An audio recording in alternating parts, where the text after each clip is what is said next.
முன்னை வினயகல மூங்கில் குடியமுதன் பொன்னங்கடற்கமலப் போதிரண்டும் என்னுடைய சென்னிக்கனியாக தேற்றினேன் தென்புலத்தார்க்கு என்ன கடவுடையேன் யான் நயந்தரும் பேரின்பமெல்லாம் படுதென்று நன்றினர்வாள் சயந்தருங்கேத்தி ராமானுஜமுனி தாளினமேல் உயர்ந்த குணத்து திருவரங்கத் தமுதோங்கும் அன்பாள் எம்பும் கலித்துறை அந்தாதி ஓதை சினஞ்சமே இயன் குறை நமக்கு எம்பெருமானார் திருநாமத்தால் முனிதந்த 108 சாவித்திரி என்னும் நண்பொருளை கலிதந்த செஞ்சொல் கலித்துறை அந்தாதி பாடித்தந்தான் புனிதன் திருவரங்கத் தமுதாகிய புண்ணியனே சொல்லின் தொடர் கொண்டு உனதடிப்போதுக்கு தொண்டு செய்யும் நல் அன்பரேத்தும் நாமமெல்லாம் எந்தன் நாவினுள்ளே அள்ளும் பகலும் அமரம்படி நல் வருசமயம் வெல்லும் பரம ராமானுஜா விதியன் விண்ணப்பமே சேம நல்வீடும் பொருளும் தர்மமும் சீரியனர் காமமும்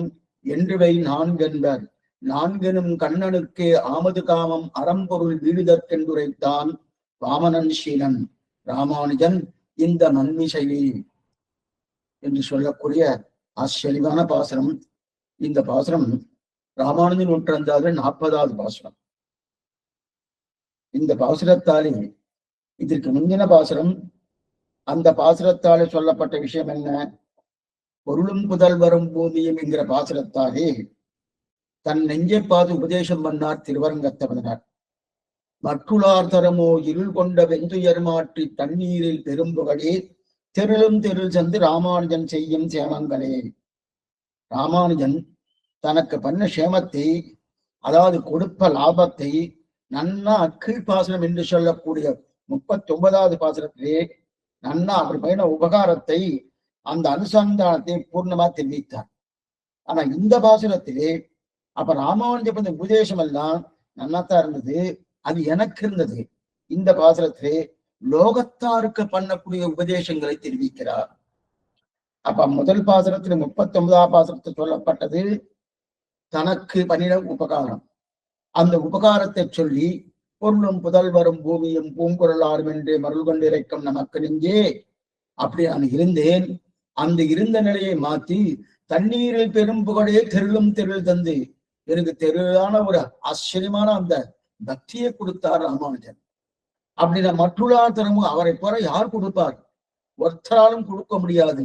ஒருத்தராலும் கொடுக்க முடியாது என்கிற தன்மையை பகவானாலே கொடுக்க முடியாது என்றதுக்காக என்ன பண்ணார்? ராமாவதாரத்திலிருந்து சிலதை எடுத்தார், ராமனால கொடுக்க முடியல அப்படின்னு. கிருஷ்ண அவதாரத்தில் சிலதை எடுத்தார், கண்ணனால கொடுக்க முடியலன்னு. ஆனா இவர் கொடுத்தார் அப்படின்னு தெரிவிக்கிறார். ஏன்னா சகுருதேவ பிரபன்னாய தவாஸ்மீதி ஜயாயச்சே அபயம் சர்மபூதேபியோ ததாம் ஏதத்திருதம் மமா அப்படின்னு, இது என்னுடைய விரதம், எல்லா பூதராசியும் உங்களை நான் ரட்சிக்கிறேன்னு ராமனுடைய அந்த சர்மஸ்லோகம் இருந்திருந்தாலும் பரதாழ்வானை கைவிட்டார்கள். அது குறைதானே, அது ஒரு நிலை. மேற்கொண்டு இதுலயும் கண்ணனும் பெருமானும் அதே போல எங்கெங்கே விட்டானோ என்ன பண்ணான்? யுத்தம் பண்றச்சே 700 ஸ்லோகங்கள் சொன்னான். ஏதா சபலமாயிடுத்த? அல்லது தான் ஸ்லோகங்கள் கொடுத்துக்க சர்வதர்மா பிடித்த சர்வஸ்லோகார்த்தை உபதேசம் தான் ஏதாவது சபலமாயிடுத்த? ஒரு சபலமும் நடக்கலையே. இருந்தாலும் அந்த மாதிரி ராமானுஜருக்கு ஆயிடுத்தன்னா கிடையாது. மற்றுள்ளார் தரமோ வேற யாராலையும் பண்ண முடியாதுன்றது 39வது பாசுரத்தை தெரிவிக்கிறார். இந்த பாசுரத்தாலே எது புருஷார்த்தம்? சேமனல் வீடும் பொருளும் தர்மமும் சீரியனர் காமமும் என்றிவை நான்கென்பர் நான்கெனும் கண்ணனுக்கே ஆமது காமம் அறம்பொருள் வீடுதற்கென்றுரைத்தான் வாமனன் சீலன். சீரியனர் காமம்னு சொல்றியா, அதான் கிருஷ்ண பக்தி, கிருஷ்ண சம்ஸ்லேஷம், கிருஷ்ணனோடு பழகுவது, கிருஷ்ணனோடு இணைவது. அந்த கிருஷ்ணன் தவிர மற்றொன்று கிடையாது என்கிற நிலை கலியா, அதைத்தான் தெரிகிற. இதுதான் கிருஷ்ண பக்தி. சீரியனர் காமம்னா அது காமம் போட்டிருக்கு சுவாமி அப்படின்னா அதுக்கு நிறைய விசேஷங்கள் கொடுத்துருக்காரு. நற்காமம், சீரிய நற்காமம். அப்பனா இது லௌகிக காமம் இல்ல, வைதிக காமம். வைதிக காமத்துக்கு என்ன அதுக்கு அடைமொழி கொடுத்திருக்காரு? நற்காமம் என்றும் சீரிய நற்காமம் கொடுத்திருக்கா இல்லையா? அதனால்தான் திருலோகஜீய சுவாமி ஆகட்டும், அதே போல சுவாமி மணவாள மாமணி ஆகட்டும், இருவருமே என்ன தெரியுமா? இந்த கிருஷ்ண சம்ஸ்லேஷன். அப்ப அப்ப அந்த புருஷார்த்தமா சாதனமா என்கிற சந்தேகம் வராது இல்லையா? ஏன் சந்தேகம் வராது? மற்றதெல்லாம் புருஷார்த்தம் அல்ல. சேமனல் வீடு, பொருள், தர்மம், இது மூன்றும் புருஷார்த்தம் அல்ல, சாதனம். அப்ப அதே போல இந்த நான்கிலும் கண்ணணிக்கேன்னு சொல்றச்சே, அப்ப சீரிய நற்காமமும் ஒருவேளை அதுவும் சாதனமானா அது புருஷார்த்தம் தெரிவிக்கிறார். ஏன்னா புருஷார்த்தம்னு அப்ப ஒரு சந்தேகம் வரும், புருஷார்த்தம் இல்லாம சாதனமா இருக்குமோ சுவாமி? ஏன்னா கிருஷ்ண சம்ஸ்லேஷன் சொல்லியாச்சுன்னு வச்சுக்கோங்க. பகவானோடு இணைவது, பகவானோடு கண்ணனோடு பூர்ணமாக அனுபவம், அனுபவத்தை போய் அனுபவிச்சுட்டு ஏதாவது கொடுக்குறேன்னு கேட்போமா? கேட்க மாட்டோமோனா? அதனால கிருஷ்ண காமம் தெரிவித்தார், அதுவே புருஷார்த்தம்னா. அப்ப காமமே புருஷார்த்தம் அப்படின்னு தெரிவிக்கிறார் இல்லையா? அப்ப பொருளோ, அறம் என்று சொல்லக்கூடிய தர்மமோ, அர்த்தமோ, அதே போல இருக்கும் வீடு என்று சொல்லக்கூடிய அந்த மோட்சானந்தமோ, இது மூணுமே என்னது? இந்த மூணும் அந்த காமத்துக்கு அங்கங்கள். காமத்துக்கு அங்கங்கள். அங்கங்கள்னா ஒரு காரியத்தை பண்ணோம்னாலே அந்த காரியத்தை பண்றதுக்கு முன்னாடி என்னென்ன பண்ணதான் அந்த காரியம் பண்றதுக்குள்ள யோகத்தை. நேற்றுக்கு இது ஒண்ணு பார்த்தோம். இப்ப நாம யஜ்னோபதாரணம் வீததானம் பண்ணணும்னாலே குளிக்கணும், தீர்த்தமாடணும். தீர்த்தமாடுறது அங்கம், யஜ்னோபதி விதானம் அங்கி. அதே போலதான் இங்க. அப்ப இந்த இடத்துல கிருஷ்ண சம்ஸ்லேஷன் தான் அங்கி. அப்ப சேமனல் வீடு, பொருள், தர்மம், இந்த மூணுமே அங்கம்னு தெரிவிக்கிறார். அதுல மனபால மாவளிக அவதாரிகை, ஆச்சரியமான அவதாரிகை நேற்றுக்கு இதுலதான் விட்டுருந்தோம். அதாவது எம்பெருமானார் தமக்கு செய்த உபகாரங்கள் அருளி செய்கிறார் கீழ்ப்பாட்டில். இப்பாட்டில் லோகத்துக்கு செய்த உபகாரத்தை அனுசந்தித்து வித்தராகிறார்.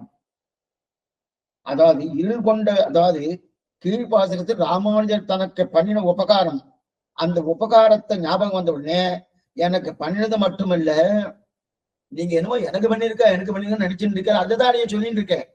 திருவரங்கத்தனம் அப்படிதானே சொல்லிட்டு இருக்காரு, எனக்கு பண்ணினார் நீங்க. அது மட்டும் இல்ல, லோகத்தாருக்கு சிறந்த புருஷார்த்தம் எதுன்னு உபதேசித்திருக்காரு.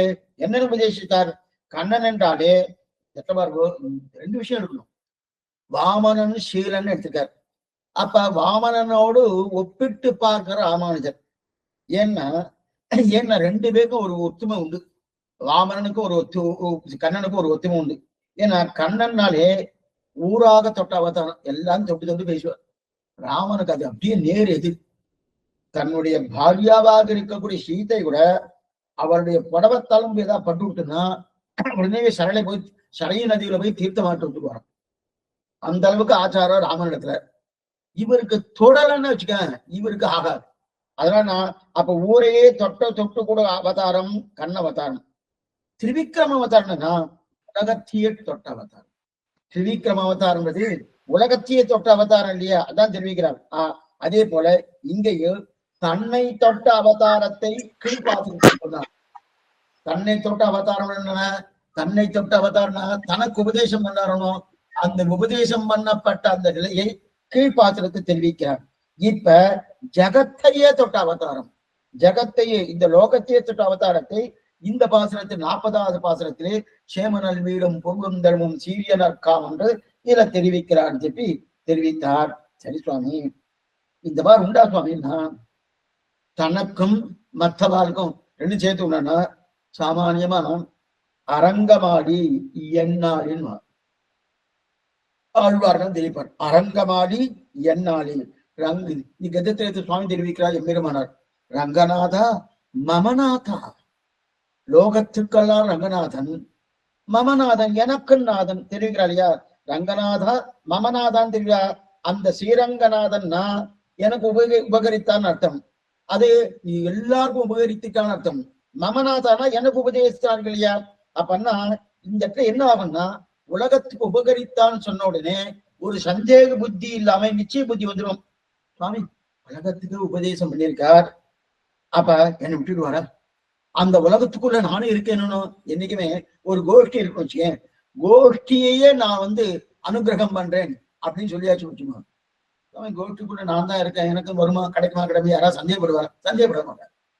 ஆனா அந்த கோஷ்டிக்குள்ள இவருக்கு மட்டும்தான் சந்தேகம் வரும். அந்த மாதிரி அந்த உலகத்துக்கு அனுகிரகம் பண்ணான்னு சொல்லியாச்சுன்னா அப்ப எனக்கு பரிபூர்ணமான நிச்சய புத்தி வருதோனும். அந்த நிச்சய புத்தி வருதுன்னா ஏன்னா அந்த உலகத்துக்குள்ளே அந்த கோஷ்டிக்குள்ளே நானும் இருக்கணும் அப்படின்னு திருவரங்கத்தவர் தெரிவிக்கிறார். ஆச்சரியமணி மனவாள் மணிக்கு பதபதார்த்தம் சேமனல் வீடும் பொருளும் தர்மமும். வாமனன் சீலன் முதலில் இருக்கிறார். வாமனன் சீலன். வாமன அவதாரத்துக்கும் ராமானுஜ அவதாரத்துக்கும் என்ன சாமியம்? எதற்காக வாமனன் சீலன் ராமானுஜன் திருவள்ளுவர் சொன்னாரும்? இதுன்னு ஆமது காமம் அறம்பொருள் வீடுதற்கென்றிரைத்தான் வாமனன் சீலன். திருவரங்கத்தமிழர் எதற்காக வாமனன் சீலன்றனா, சீலமாகிற குணம். அந்த குணம் என்னது? சௌசீல்யங்கிற குணத்தை தனியாக சொல்ல வரல. சீலம்னா குணம். அந்த குணத்தில் வாமனன் ராமானுஜர் இவர் ரெண்டு பேரும் நிகர். ராமானுஜரும் நிகர், வாமனனும் நிகர். நிகர்னா ஒன்றுத்துக்கு ஒன்று சமமா இருக்கலாம். அந்த சீல குணத்திலே இருவருக்குமே சாமியம் உண்டு. சாமியம்னா இவருக்கு அதே குணம், அவருக்கு அதே குணம்னா என்ன சுவாமி? அந்த என்ன குணம் அவளுக்கு ரெண்டு பேருக்கும் என்ன குணம்னா, யாரும் வந்து பிரார்த்திக்காமல் இருக்க செய்தேயே. நல்லா பாருங்க, பகவான் வாமன பகவான் திருவிக்கிரம அவதாரம் எடுத்தான். அந்த திருவிக்கிரம அவதாரத்துக்கு ஒவ்வொரு திருமுடியினா அவளுடைய தலையில பகவானுடைய திருவடி படுறது. உன்மிதியில் புனலுருவு ஒருகால் நிற்ப ஒரு காலம் காமரசீர் அவனும் உள்ளத்து என்மதியும் கடந்தண்டு மீது பொகிந்திருவித்தாரியா. ஒவ்வொருத்தருடைய தலையிலும் யாரோ காலின் மேல படுறது, யாரோ காலின் மேல படுறது எல்லாம் சொல்லிட்டு இருக்கலாம். இது கிருத்தயுகத்திலே திருவிக்கிரம அவதாரம் நடக்கும்போது யாரோ கால் என் தலையில படுறது, என் தலையில படுறதுன்னு சொல்லியிருந்தான். அதான் உன்மிதியில் புனல் உருவி ஒரு கால் நிற்ப. அப்ப பகவான் தன்னுடைய திருவடியை என்ன பண்ணார்? உரியர் ஒருத்தரும் யாரும் பிரார்த்திக்காமல் இருக்க செய்தையே தானாகவே திருவிக்க அவதாரம் பண்ணி தன் திருவடியாலே உலகத்தை அளந்தானோ பண்ணாரனோ. யாரா பிரார்த்தித்தாலா? ஓ உன்னுடைய திருவடியை கொண்டது என்கிறது. எம்மா வீட்டு திருவஞ்சப்பம் நின் செம்மா பாதபருப்பு தலைமையத்துள்ளை கைமா துன்பம் கடிந்த பிறன் நின் செம்மா பாதபருப்பு தலை சேர்த்து ஒல்லை. ஆழ்வார் பிரார்த்திக்கிறார் 2ஆம் பத்து 9ஆம் திருவாழ்வில. அந்த மாதிரி நாம ஏதாவது பிரார்த்தித்தோம்னா ஒருத்தரும் பிரார்த்திக்கல. பிரார்த்திக்காமல் இருக்க செய்தேயே அவரே கொண்டு சேர்த்தாரணும். இது திருவிக்கிரம அவதாரத்தில் இருக்கக்கூடிய பெருமை. அதே போல ஸ்ரீபாஷ்யம் என்ன, சுவாமி எம்பெருமானார் ஸ்ரீபாஷ்யம் என்ன, கீதா பாஷ்யம் என்ன சாதிக்கணும்னு யாரா பிரார்த்தித்தாளா? ஒருத்தரும் பிரார்த்திக்கல. பிரார்த்திக்காம இது பிரார்த்தித்தாருன்னா யாரும் பிரார்த்தித்தா தெரியல. அப்படி இருக்க ஒருத்தரும் கேட்கல. தானே வந்து நமக்காக இந்த உபகாரம் பண்ணாரணும்.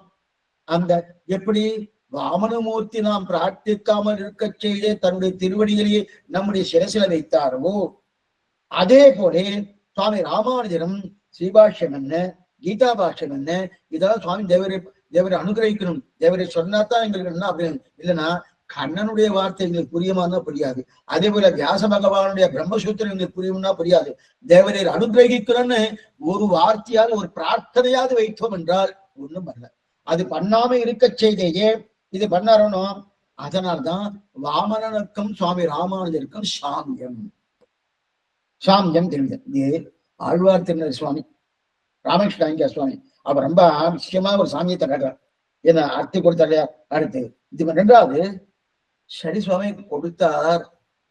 திருவிக்கிரமனும் தன்னுடைய திருவடியை நமக்கு வைத்தார். அதே போல சுவாமி ராமானுஜன் ஸ்ரீபாஷ்யம் அதே போல கீதா பாஷ்யம் கொடுத்தார்னா ஏதோ கிடைக்க மாட்டிருக்கு. கொடுத்திருக்கானா தன் பேராக கொடுத்தான். இதுதான் முக்கியம். தனக்கானந்த தவணம் அபேட்சா நிரபேட்சமாக கொடுத்தது மட்டுமல்லாமல் போதும் என்கிற அளவுக்கு கொடுத்தார். அபேட்சா நிரபேட்சம் அல்ல, பிரார்த்திக்காமல் இருக்க செய்தே போரும் சுவாமி போரும். அலம் புரிந்த நெடுந்தடக்கை ஆழ்வார் அதே திருமங்கை ஆழ்வார் தெரிவிக்கிறார். அலம் புரிந்த நெடுந்தடக்கை கொடுத்தது கொடுத்து சிவந்த கைகள் தெரிவிப்பார்கள். அப்படி போல கொடுக்க போதும் தொடர் கொடுத்தாலும் யாரும் பிரார்த்திக்காமல் இருக்க செய்தே கொடுத்தான். கொடுத்ததும் தனக்கு ஏற்பட்ட லாபமாக நினைத்து கொடுத்திருக்கார். இதுதான் ரொம்ப முக்கியம். தனக்கு ஏற்பட்ட லாபம் இல்ல கொடுத்திருக்க சுவாமி. அதனால வந்து அபாலுக்கு லாபம்னா சேதன லாபம் சர்வேஸ்வரனுக்கு. ராமானுஜர் ஒரு ஜீவாத்மாவை கொண்டு போய் பகவான் திருவடியில் சேர்த்தாச்சுன்னா தனக்கு லாபம்னு நினைக்கிறார். இப்ப அவர் நம்மளை கைவிடுவார. நாம என்ன நினைக்கிறோம்? நான் சிரமப்பட்டு இருக்கேன் சுவாமி. அப்ப நான் சிரமப்பட்டு இருக்கேன்னா என் சிரமத்தை அவர் போக்கணும். என் சிரமத்தை போக்கணும். அப்ப என் சிரமத்தை போக்கணும்னா அவருக்கு என்ன சுவாமி மாடல்? அவருக்கு சிரமம் தான். அவருக்கு தான் சிரமத்தை போக்கி பாருன்னா நாம சிரமப்பட்டு நம்ம கொண்டு போய் சேர்த்தாச்சுன்னா தன் லாபமாக நினைக்கிறார். அதுதான் முக்கியம். திருவிக்கிரம அவதாரம் அதே மாதிரிதான் பண்ணார். அப்படி இல்லையா? இதுதான் உவந்த உள்ளத்தனால் உலகம் உண்டு அந்த முறை அப்படின்னு பாசுரம் திருப்பானாழ்வார் அனுகிரகித்தது அமரநாதி பிரான்ல. அந்த பாசுரத்துல திருவிக்கிரம அவதாரத்தை பாடினா திருப்பானாழ்வார். இதுல ரெண்டு பேரு அதாவது ரெண்டு ரெண்டா 3 வியாக்கியாத்தா தெரிவிக்கிறார். ரெண்டு பேர் பெற்று போயிட்டா. இந்த பெரியவாச்சானுடைய சாய்த்தார். அதுக்கு 3 வியாக்கியானம் உண்டு. 3ன்னா அதுக்கு மேலேயே உண்டு. பெரியவாச்சானுடைய வியாக்கியானம் என்ன, அடங்கிய மணவாள பெருமாள் நாயனாருடைய வியாக்கியானம் என்ன, அதற்கு மேற்கொண்டு வேதாந்த தேசிகளுடைய வியாக்கியானம் உண்டு. முனிவாக போகம்னு பேரு. வேதாந்த தேசிகளுடைய வியாக்கியானத்துக்கு அமரநாதிபிரானுக்கு முனிவாகன போகம். இதுல என்ன தெரிவிக்கிறேன்னா, உவந்த உள்ளத்தினால் உலகமண்டு அந்த முறை நிமந்த நீள்முடிய அந்த சேர்ந்த நிசாசரரே கவர்ந்த வெங்குலை காகத்தன் அப்படின்னு தெரிவிக்கிறாரியா. அப்ப திருவிக்கிரம அவதாரம் பண்ணாரனோ, அந்த திருவிக்கிரம அவதாரம் பண்ணுச்சே இது பெரியவாச்சான் பிள்ளை ஒருத்தர் வாங்கி போயிட்டார். அப்படின்னா 2 விஷயத்த 2 விதமான பலனை வாங்கி போயிட்டார்னு பெரியவாச்சான் தெரிவித்தார். இன்னொருத்தர் வாங்கிட்டு போயிட்டார். அது அழகிய மணவாள பெருமாள் நாயனார் தெரிவித்தார். இன்னொருத்தர் வாங்கி போயிட்டார். அது வேதாந்த தேசிக தெரிவித்தார்.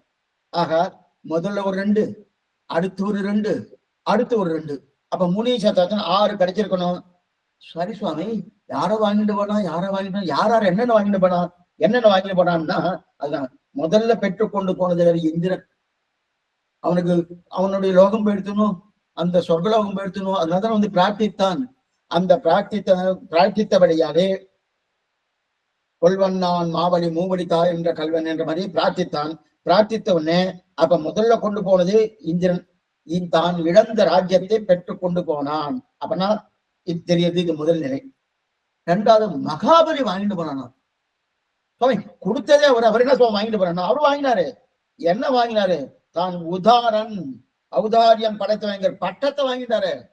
வள்ளல் தன்மை சாமானியமா? அந்த வள்ளல் தன்மை எல்லாருக்கும் கிடைக்காது. உதாரா சர்வைத்து ஞானீத்து ஆத்மீத்து மேமத்தம் கண்ணன் சொல்கிறான். நான் உதாரணமா வள்ளல் தன்மை, அப்படிப்பட்ட ஔதாரியம் படைத்தவனுங்கிற பட்டத்தை யாரு? மகாபலி வாங்கிட்டு போனார். அதுக்கப்புறம் சாஸ்திரம் என்ன சமம் பண்ணிட்டு சாஸ்திரம் எதுவும் வாங்கிட்டு போயிடுச்சு. முதல்ல மகாபலி வாங்கிட்டு போனா, இந்திரன் வாங்கிட்டு போனா. 2வது மகாபலி வாங்கிட்டான். இந்திரன் தன் இழந்த ராஜ்யத்தை வாங்கிட்டு போனான். மகாபலி உதாரன் என்கிற பட்டத்தை வாங்கிட்டு போனான். இப்ப சாஸ்திரம் என்ன பண்ணிட்டுனா, சாஸ்திரம் அடிக்கடி சொல்லிட்டே இருக்கும், யாரும் பிரார்த்திக்காமல் இருக்க செய்து அப்ப தன் சொத்து பறி போனாலும் திரும்ப நடந்து மீட்டு கொடுப்பான் அப்படின்னு சாஸ்திரத்தினால் சொல்லியிருக்கிறான். யாரும் பிரார்த்திக்காம இருக்க செய்தையும் அவரவர்களுடைய சொத்தை அவரவர்களை மீட்டு கொடுப்பான் பகவான் சொல்லிட்டே இருந்தான். ஆனா அது சபலமாகணுமே. சுவாமி சாஸ்திரம் சொல்லிட்டு ஆனா அது நடைமுறையில இல்லைன்னு சொன்னா பிரயோஜனமே இல்லையா? அத இப்ப என்ன ஆயிடுச்சு, இந்த மாதிரி சொல்ல இப்ப அந்த சாஸ்திரம் என்ன பண்ணிச்சு, நாம சொன்ன அந்த விஷயத்த நடைமுறைப்படுத்தி காட்டியிருக்கணும். இப்ப நாம சாஸ்திரம் சத்தை பெற்றது. சாஸ்திரம் இருக்கும்படியான ஒரு தன்மை ஏற்பட்டதுனோ அதான் இங்க தெரிவிக்கிறார். அப்ப சாஸ்திரம் தத்தை பெற்றதுன்னு தெரிவிக்கிறார் இல்லையா? அப்ப நல்ல வேலை நான் என்ன சொன்னனோ சொன்ன அந்த விஷயத்தை பகவான் நிலைநாட்டினார். அப்ப தெரிவித்தார் இல்லையா? இது மேலே. அதுக்கப்புறம் உலகத்திற்கெல்லாம் தலையிலே திருவடியை பெற்று போனார். அப்ப உலகத்து ஜனங்கள் என்ன பண்ண 3 ஆயிடுச்சு. 1 இந்திரன் பெற்று போனது, மகாபலி ஔதாரியன் என்கிற பட்டத்தை பெற்றது, சாஸ்திரம் நான் சொன்ன விஷயத்தை பகவான் உண்டு என்று நிலைநிறுத்தினான். அதனால அந்த சாஸ்திரமே சத்தை பெற்றது 3 ஆயிடுச்சு. இப்ப நமக்கெல்லாம் என்ன சுவாமி என்ன ஆச்சுன்னா, ஒண்ணுமில்ல சுவாமி, இந்த உலகத்தாருக்கு எல்லா தரலையும் தன்னுடைய திருவிடி வச்சிடணும். திருவிடி பிரார்த்திக்கலையே. நாம யாரா பிரார்த்திக்காம இருக்கச்சே தன் திருவி வைத்தரணும். இது 4வது. அதுக்கப்புறம் நமுஷி, மகாபலிய பிள்ளை நமுஷிக்கு என்ன கிடைத்தனா, வானில சுழட்டினான். அவர் ஏதோ பேசினான். அப்படி வானில சுழட்டு ஒரு அடி அடிச்சனே அதை அவர் வாங்கிட்டு போயிட்டார். ஏன்னா பகவான் திருக்கையால் அது நடக்கணுமோனோ அதை அவர் வாங்கிட்டு போனான். இது 5 ஆயிடுச்சு. கடைசியில திருப்பான ஆழ்வார் என்ன சுவாமி கிடைச்சது? இந்த பாட்டு பாடுறது திருப்பான ஆழ்வார் தான். உவந்த உள்ளத்தினாய் அந்த திருப்பான ஆழ்வாருக்கு என்ன கிடைச்சதுன்னா, ஆசீர்வாத் தெரிவிக்கிறார். என்ன இருக்குன்னா, மண்ணளந்த இணைத்தாமரைகளை கண்டேன் என்கிறார். அதுதான் அவர் பண்ணது. மண்ணளந்த அந்த திருவடி அளந்ததும் அளந்த திருவடியை சேவித்தேன். அப்ப அவர் பெற்றது இதுன்னு தெரிவிக்கிறார் இல்லையா? அப்ப அவருக்கு ஒன்றும் உலகமெல்லாம் கிடைக்கல, அவருக்கு ஒன்றும் உதாரணங்கிற பட்டம் கிடைக்கல, அதே போல வானில் சுழற்றது கிடைக்கல, அதே போல பாதாள லோகம் கிடைக்கல, எதுவும் கிடைக்கல. மண்ணளந்த இணைத்தாமரை, அந்த இணைத்தாமர்களை கண்டேன் அப்படின்னு தெரிவிக்கிறாள் இல்லையா? அப்ப 6 பேர் 6 பேர் ஆறையும் பெற்றுண்டான். 6 பேர் ஆறையும் பெற்றிருந்தார். இது 3 மகாச்சாரியர்கள் இதை வியாக்கியானிக்கிற 3 மகாச்சாரியர்கள் யார் யாரு? ஒண்ணு பெரியவாச்சான் பிள்ளை, மற்றொருத்தர் அழகிய மணவாள பெருமான் நாயனார், மற்றொருத்தர் வேதாந்த தேசிகர். அப்ப இந்த 6 யாரார் வந்திருக்கா? முதல்ல இந்திரன் சொத்தை பெற்று போயிட்டான் தன் ராஜ்யத்தை. அடுத்து மகாபலி உதாரணங்கிற பட்டத்தை பெற்று போனான். அடுத்து சாஸ்திரம், ஓ நாம இந்த மாதிரி பகவான் பிரார்த்திக்காமல் இருக்க செய்தே அவன் ரட்சிப்பான் ரட்சிப்பான்னு சொன்னோன்னு அந்த ரட்சணம் கிடைச்சிருத்து அப்படின்னு சாஸ்திரத்துக்கு உண்டான சத்தை பெற்றது, அது வாங்கிட்டு போயிடுது. அதன் பிறகு நமுஷி என்னன்னா வானில் சுழற்றபடியால் நமுஷிக்கு வாங்கிட்டு போயிடுது. அதுக்கு மேல நாம என்ன பண்ணோம்னா நாம இல்லை. அப்ப திருவடி மட்டும்தான் மோட்சத்துக்கு போயிருப்போம். ஆனா படல் ஏனும் அதான் என்ன ஆயிடுது, அன்னைக்கு இருந்தவா அந்த உலகத்தார அந்த திருவடி பட்டுத்தோணும் அந்த விதியிலே அவ வாங்கிட்டு போயிட்டா. கடைசியா திருப்பானாழ்வார் 6வது திருப்பானாழ்வார் என்ன வாங்கிட்டார்னா, ஒண்ணுமில்ல சுவாமி, அந்த திருவடிகளை கண்டேன் மண்ணளந்த பேராளா படையெடுத்த தோளாளான்னு தெரிவிக்கிறாள் இல்லையா? அந்த மண்ணளந்த இணைத்தாமைகளை கண்டேன்னு தெரிவிக்கிறாள். இது 3 மகாச்சார வியாக்கியானத்தா. அப்ப அப்படிப்பட்ட அந்த மூர்த்தியின் குணம் ராமானுஜத்து இருக்கிறபடியாலே, எந்த மூர்த்தி? வாமனன் சீலன்ங்கிற மூர்த்தி. அந்த மூர்த்தியோட குணம் ராமன் இருக்கிறபடியாலே நேர் நிறையாக நேர் தமிழ் உண்டு. இதுக்கு இதுன்னு ஆச்சார இதுல பார்த்துட்டு கொண்டு போறோம். நிறை தேமாங்காய் புளிமாங்காய் எந்த கடையில கிடைக்குன்னு கேட்கறது எல்லாமே இலக்கணம் இருக்கட்டும். அப்படி இருக்கச்சே அப்ப இந்த நிலைதான் அங்க நிறையாக வாமனன் சீலன் ராமானுஜன் இந்த மன்மிசையே ஆமது காமம் அறம்பொருள் வீடுதற்கென்றுரைத்தான் வாமனன் சீலன் ராமானுஜன் இந்த மன்மிசையன் காமிக்கிறார். ஆனா ராமானுஜர் ராமானுஜனம் பிரார்த்திக்காமலேயே கொடுத்தார் நமக்கு ஸ்ரீபாஷ்யம் என்ன, மேற்கொண்டு கீதா பாஷ்யம் இதெல்லாம் கொடுத்தாரு. சரி சுவாமி, இது தனக்கு ஏதோ கொடுக்க போகிறது இந்த லாபத்துக்காக கொடுக்கல, கொடுத்துருக்கேன். இப்ப நான் பிரியத்துக்காக சொல்றேன். சில இடத்துல எல்லாம் ஏதோ பண்றா பாருங்க, பண்ணினா ஓ இது கொடுப்பா அது கொடுப்பா, இந்த மாதிரி பண்ணா எனக்கு பேர் வரும், எனக்கு கியாதி லாப பூஜைன்னு பேர், எனக்கு பேர் வருவதற்காகவோ என்ன 4 பேர் வணங்குவார்கள் என்பதற்காகவோ அல்லது எனக்கு பெரிய பெருமையை கொடுக்க போகிறான்றதுக்காகவோ பண்ண மாட்டான். அதுதான் பண்ணல. கியாதி லாப பூஜைக்காக கொடுக்கல, இன்னென்ன பெற்றுனால் நாம் ஆனந்தப்படல. இன்னைக்கு ஸ்ரீபாஷம் முடிச்சிருக்க நாம தான் ஆனந்தப்படுறோமா? அதே போல கீதா பாஷன் ஆனந்தப்பட்டோம்னா ஆனந்தப்படல. ஆனந்தமும் ராமானுஜருடையதுதான், அவர் தான் ஆனந்தப்பட்டார். ஓ நம்முடைய சிஷ்யர்களுக்கு இதெல்லாம் கொடுத்துருக்கோன்னு அவர் தன் பேரா நினைச்சார் இல்லையா? இப்ப யாரோ சொன்னத ராமானுஜர் தெரிவிக்கிறார். என்ன தெரிவிக்கிறார்? சேம நல்வீனும் பொருளும் தர்மமும் சீரிய நற்காமமும் என்றுவை 4 என்பர். 4னும் யாரோ யார் சொன்னார்னா தர்ம அர்த்த காம மோட்சம். தர்ம அர்த்த காம மோட்சம் இந்த 4ம் புருஷார்த்தங்களால ஓதப்படுகிறது. சேமன் மறுபடியும் சொல்றேன், சேமனல் வீடும் பொருளும் தர்மமும் சீரிய நற்காமம் என்றவை 4 என்பர். 4 என்பர்னா இந்த 4ம் புருஷார்த்தம்னு சொல்லுவா அப்படின்னு ராமானுஜர் சொன்னார்னா, யாரோ சொன்னதை ராமானுஜர் சொல்றாரு. யார் சுவாமி சொன்னாருன்னா இப்படின்னு திருவரங்கத்தை தான் தெரிவிக்கிறார். சேமனல் வீடும் பொருளும் தர்மமும் சீரிய நற்காமம் என்றவை 4 என்பர்னு ராமானுஜர் சொல்லுவார் என்று திருவரங்கத்தமா நான் சொல்றாரு. அப்ப ராமானுஜர் என்ன சொல்றாரு? யாரோ சொல்லுவாரு. யார் சொல்லுவா? பராசரர் என்ன, பராசர மகரிஷி என்ன, பாராசாதிகள்னு இவாள்லாம் சொல்லுவா அப்படின்னு சொல்லிக்கிறார். அதைத்தாங்க தெரிவிக்கிறேன். ராமானுஜரே நேரா இது 4 புருஷார்த்தமும் சொல்லவே இல்லை. அவெல்லாம் புருஷார்த்தம்னு சொல்லுவா. தர்ம அர்த்த காம மோட்சம் இந்த யார் சொல்லுவா? பராசர மகரிஷி முதலான சொல்றான்னு சொன்னான். அப்ப இந்த 4ம் புருஷார்த்தம் சொல்றா இல்லையா? 4 புருஷார்த்தமா? 4க்கு உண்டான விசேஷம் என்ன? மணவாள மணி தன்னுடைய பதபதார்த்தத்தை தெரிவிக்கிறார்களோ. சேமனல் வீடு, இப்ப ஜாகிரதையா கேட்கணும். சேமனல் வீடு, வீடுன்னா இது மோட்சம். வீடுன்னா மோட்சம். அப்ப மோட்சத்துக்கு 2 விசேஷங்கள் வச்சிருக்காரு. நல்வீடு, சேம நல்வீடு. நல்லா வரணும். நல்வீடுன்னு ஒண்ணு வச்சிருக்காரு, சேம நல்வீடுன்னு வச்சிருக்காரு. அப்ப சேம வீடு நல்வீடு. நல்வீடுன்னா என்ன? நல்வீடுன்னா கைவல்ய ரூபமான மோட்சம் என்று.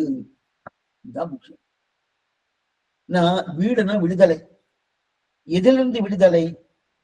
சரீரத்திலிருந்து விடுதலை, சம்சாரத்திலிருந்து விடுதலை, இனிமே பிறவியிலிருந்து விடுதலை. இதுக்குதான் வீடுன்னு பேரு. வீடுனால விடுதலை. கைவல்யாத்துக்கு இதே நிலை உண்டு. கைவல்யாத்துக்கும் சரீரத்திலிருந்து விடுதலை. கைவல்யாத்துன்னு யார் தெரியுமா? அவ ஸ்ரீவைகுண்டம் போக மாட்டான். ஆனா அவளும் திரும்ப வரமாட்டான். ஸ்ரீவைகுண்டம் போனவா எப்படி நச்சபுனராவர்த்ததே என்கிற நிலையோடு அங்கேயே அனுபவித்த பிரீத்தி காரிய அங்கீகாரம் பண்ணுவாரோ அதே போல நான் சொல்ல வரல. அந்த கைங்கரத்துக்கு ஒரு போக மாட்டார். ஆனா ஸ்ரீவைகுண்டம் போகாம இந்த பக்கம் போய் தன்னுடைய ஆத்மாவை தானே அனுபவிச்சுட்டு இருப்பார். எங்க? விரஜா நதியை தாண்டிடுவார். இதெல்லாம் திருப்பலாண்டம் பார்த்திருக்கோம். திருப்பலாண்ட 4வது பாசனத்துல இது பார்த்துட்டு இருக்கட்டும். அப்படி இருக்க செய்து அதனால விரஜா நதியை தாண்டினோடனே திருப்பல்கால் கிடையாது. தாண்டி போனோடனே ஸ்ரீவைகுண்டம் இந்த பக்கம் போயிட்டு தன்னுடைய ஆத்மாவை தானே அனுபவிச்சுட்டு இருப்பாரு. அவளுக்கும் வீடுதான் பேரு. அதையும் மோட்சம்னு சொல்லலாம். அப்படி கைவல்ய மோட்சம்னு பேரு. பகவத் அனுபவ மோட்சம் பேரு. மோட்சம் என்றது பொதுவா இருக்கும். இதத்தான் முமுட்சு பண்ணி தெரிவிக்கிறார். முமுட்சு கருவ என்று ரகசியம் 3. அதுல பிரதம ரகசியம் முமுட்சுன்னா மோட்சத்துல இச்சை இருக்கிறவனுக்கு முமுட்சுன்னு பேரு. இதுல முமுட்சு பண்ண ஆரம்பத்துல மனவாளம் தெரிவிக்கிறார். திரைலோகாச்சார ஸ்ரீசுக்திக்கு ஆச்சரியமான வியாக்கியா மனவாளம் அமைகள். அது என்ன? முமுட்சு என்ற சப்தத்துக்கு யாருன்னு கேட்டுட்டார். முமுட்சுன்னா மோட்சத்துல இச்சை இருக்கிறவன். அப்ப மோட்சத்துல இச்சை இருக்கிறவன் கைவல்யாத்திலையும் மோட்சத்துல இச்சை இருக்கு, பகவல்லாபாத்தையும் மோட்சத்துல இச்சை இருக்கு. ஏன்னா ரெண்டுக்கே மோட்சம் தான் பேரு. நம்ம மோட்சம்னா நம்ம பகவத் அனுபவம் மட்டும் நினைக்கிறோம். மோட்சம் என்ற பொதுவான சப்தத்துக்கு என்ன தெரியும் அர்த்தம்? விடுதலைன்னு பேர். மோட்சம்னா விடுதலை. எதிலிருந்து விடுதலை? சரீரத்திலிருந்து விடுதலை, சம்சாரத்திலிருந்து விடுதலை, இந்த லோகத்திலிருந்து விடுதலை. இந்த விடுதலை கைவல்ய மோட்சத்துக்கும் உண்டு, பகவத் அனுபவ மோட்சத்துக்கும் உண்டு.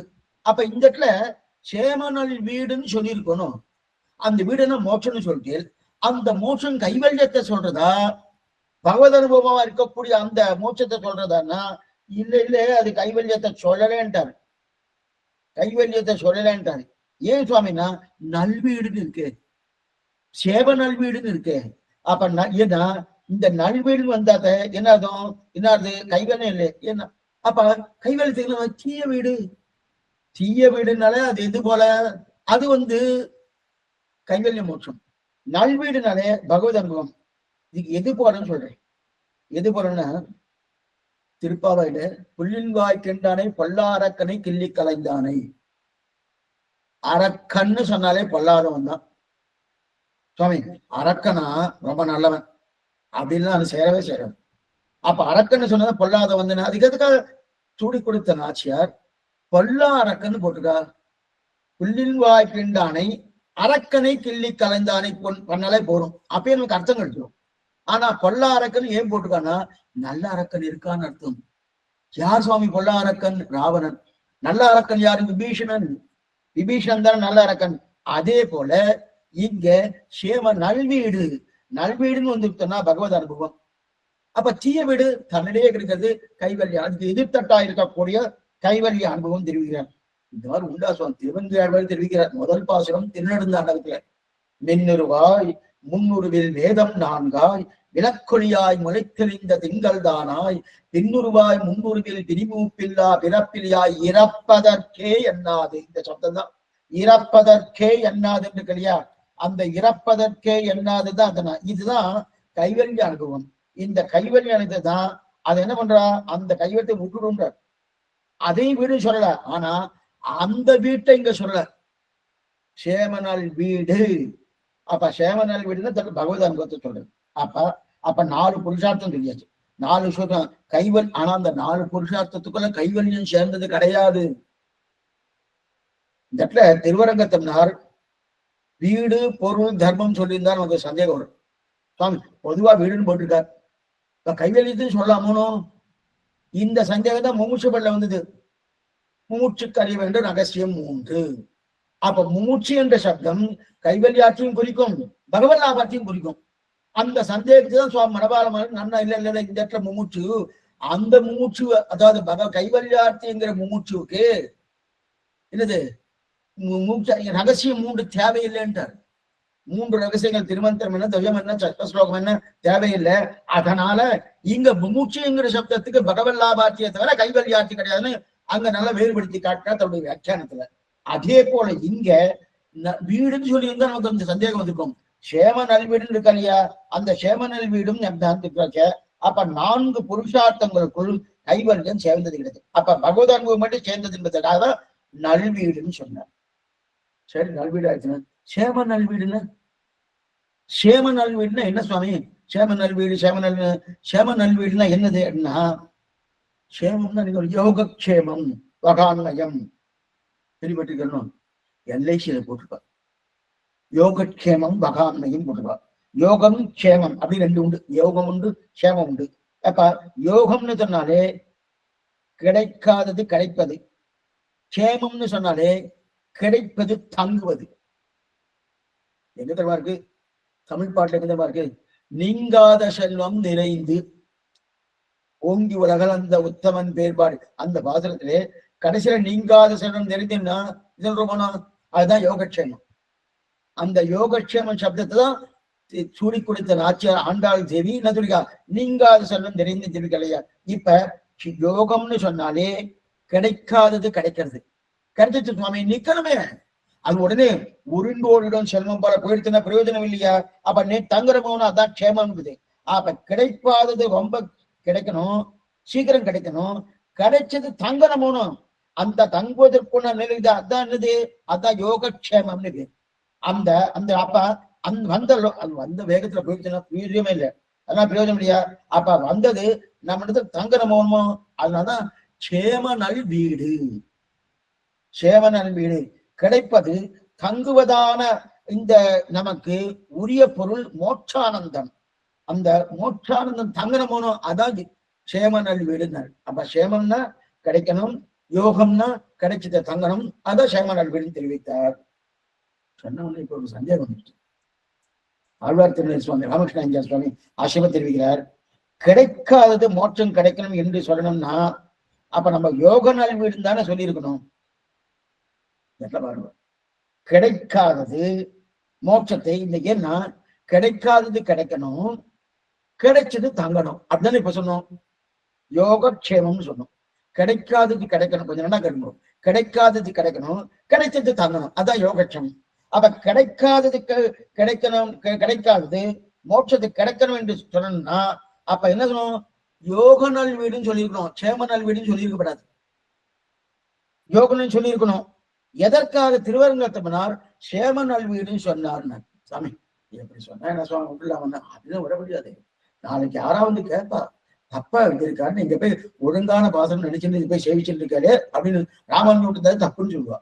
அப்ப அதெல்லாம் எதுக்காக சேம நல் வீடுன்றான்னா, இருப்பதை தங்க வைத்துக் கொள்வது. நம்ம இடத்துல மோட்சம் இருக்கான்னா இல்லை. என்ன சொல்லுவானு, நம்மகிட்ட மோட்சம் இருக்கா சுவாமி? உங்ககிட்ட மோட்சம் இருக்கா? எங்க சுவாமி இருக்கு? இந்த ஜன்மால தான் பிரயத்தனப்பட்டு இருக்கேன், கிடைச்சிரும் கிடைச்சிரும் நம்பிட்டு இருக்கேன். ஏன்னா எம்பெருமானார் திருவடி பலன் ஆழ்வாடி திருவிடத்துல கிடைக்க நினைச்சிட்டு இருக்கேன்னு நம்ம நினைக்கிறோமோனோ அப்படின்னு சொன்னோம். ஆனா ஸ்ரீ ராமானுஜருடைய சம்பிரதாயத்துப்படி சுரூபானுரூபமான புருஷார்த்தம் மோட்சம். என்ன புரிஞ்சுக்கோ? சுரூபானுரூபமான புருஷார்த்தம் மோட்சம் ஆனபடியாலே நம்ம இடத்துல என்னைக்கும் இருக்கக்கூடிய சொத்து அதுதான் என்னைக்கு. ஆனா அந்த சொத்துட்டு போல நமக்கு இயற்கையான தங்குமடை எது தெரியுமா? இந்த லோகம் இல்லை. இயற்கையாக நமக்கு தங்கக்கூடிய இடம் என்னன்னா இந்த இடம் கிடையாது, இது செயற்கை. எதனால செயற்கைன்னா நான் பண்ண கர்மத்தினால. அப்ப இயற்கை எதுனா சீவைகுண்டம். அப்ப இயற்கை சீவைகுண்டதுன்னா அதான் சுரூபானுரூபமான புருஷார்த்தம். என்னுடைய சுரூபத்துக்கு உகந்த புருஷார்த்தம் மோட்சம். அந்த மோட்சம் ஆனபடியாலே நம்ம இடத்துல என்னைக்கு அந்த சொத்து இருந்துதான் ஆகணும். ஆனா இருக்கிற சொத்தை தங்க வைக்கணும், அதான் யோகக்ஷேமம்.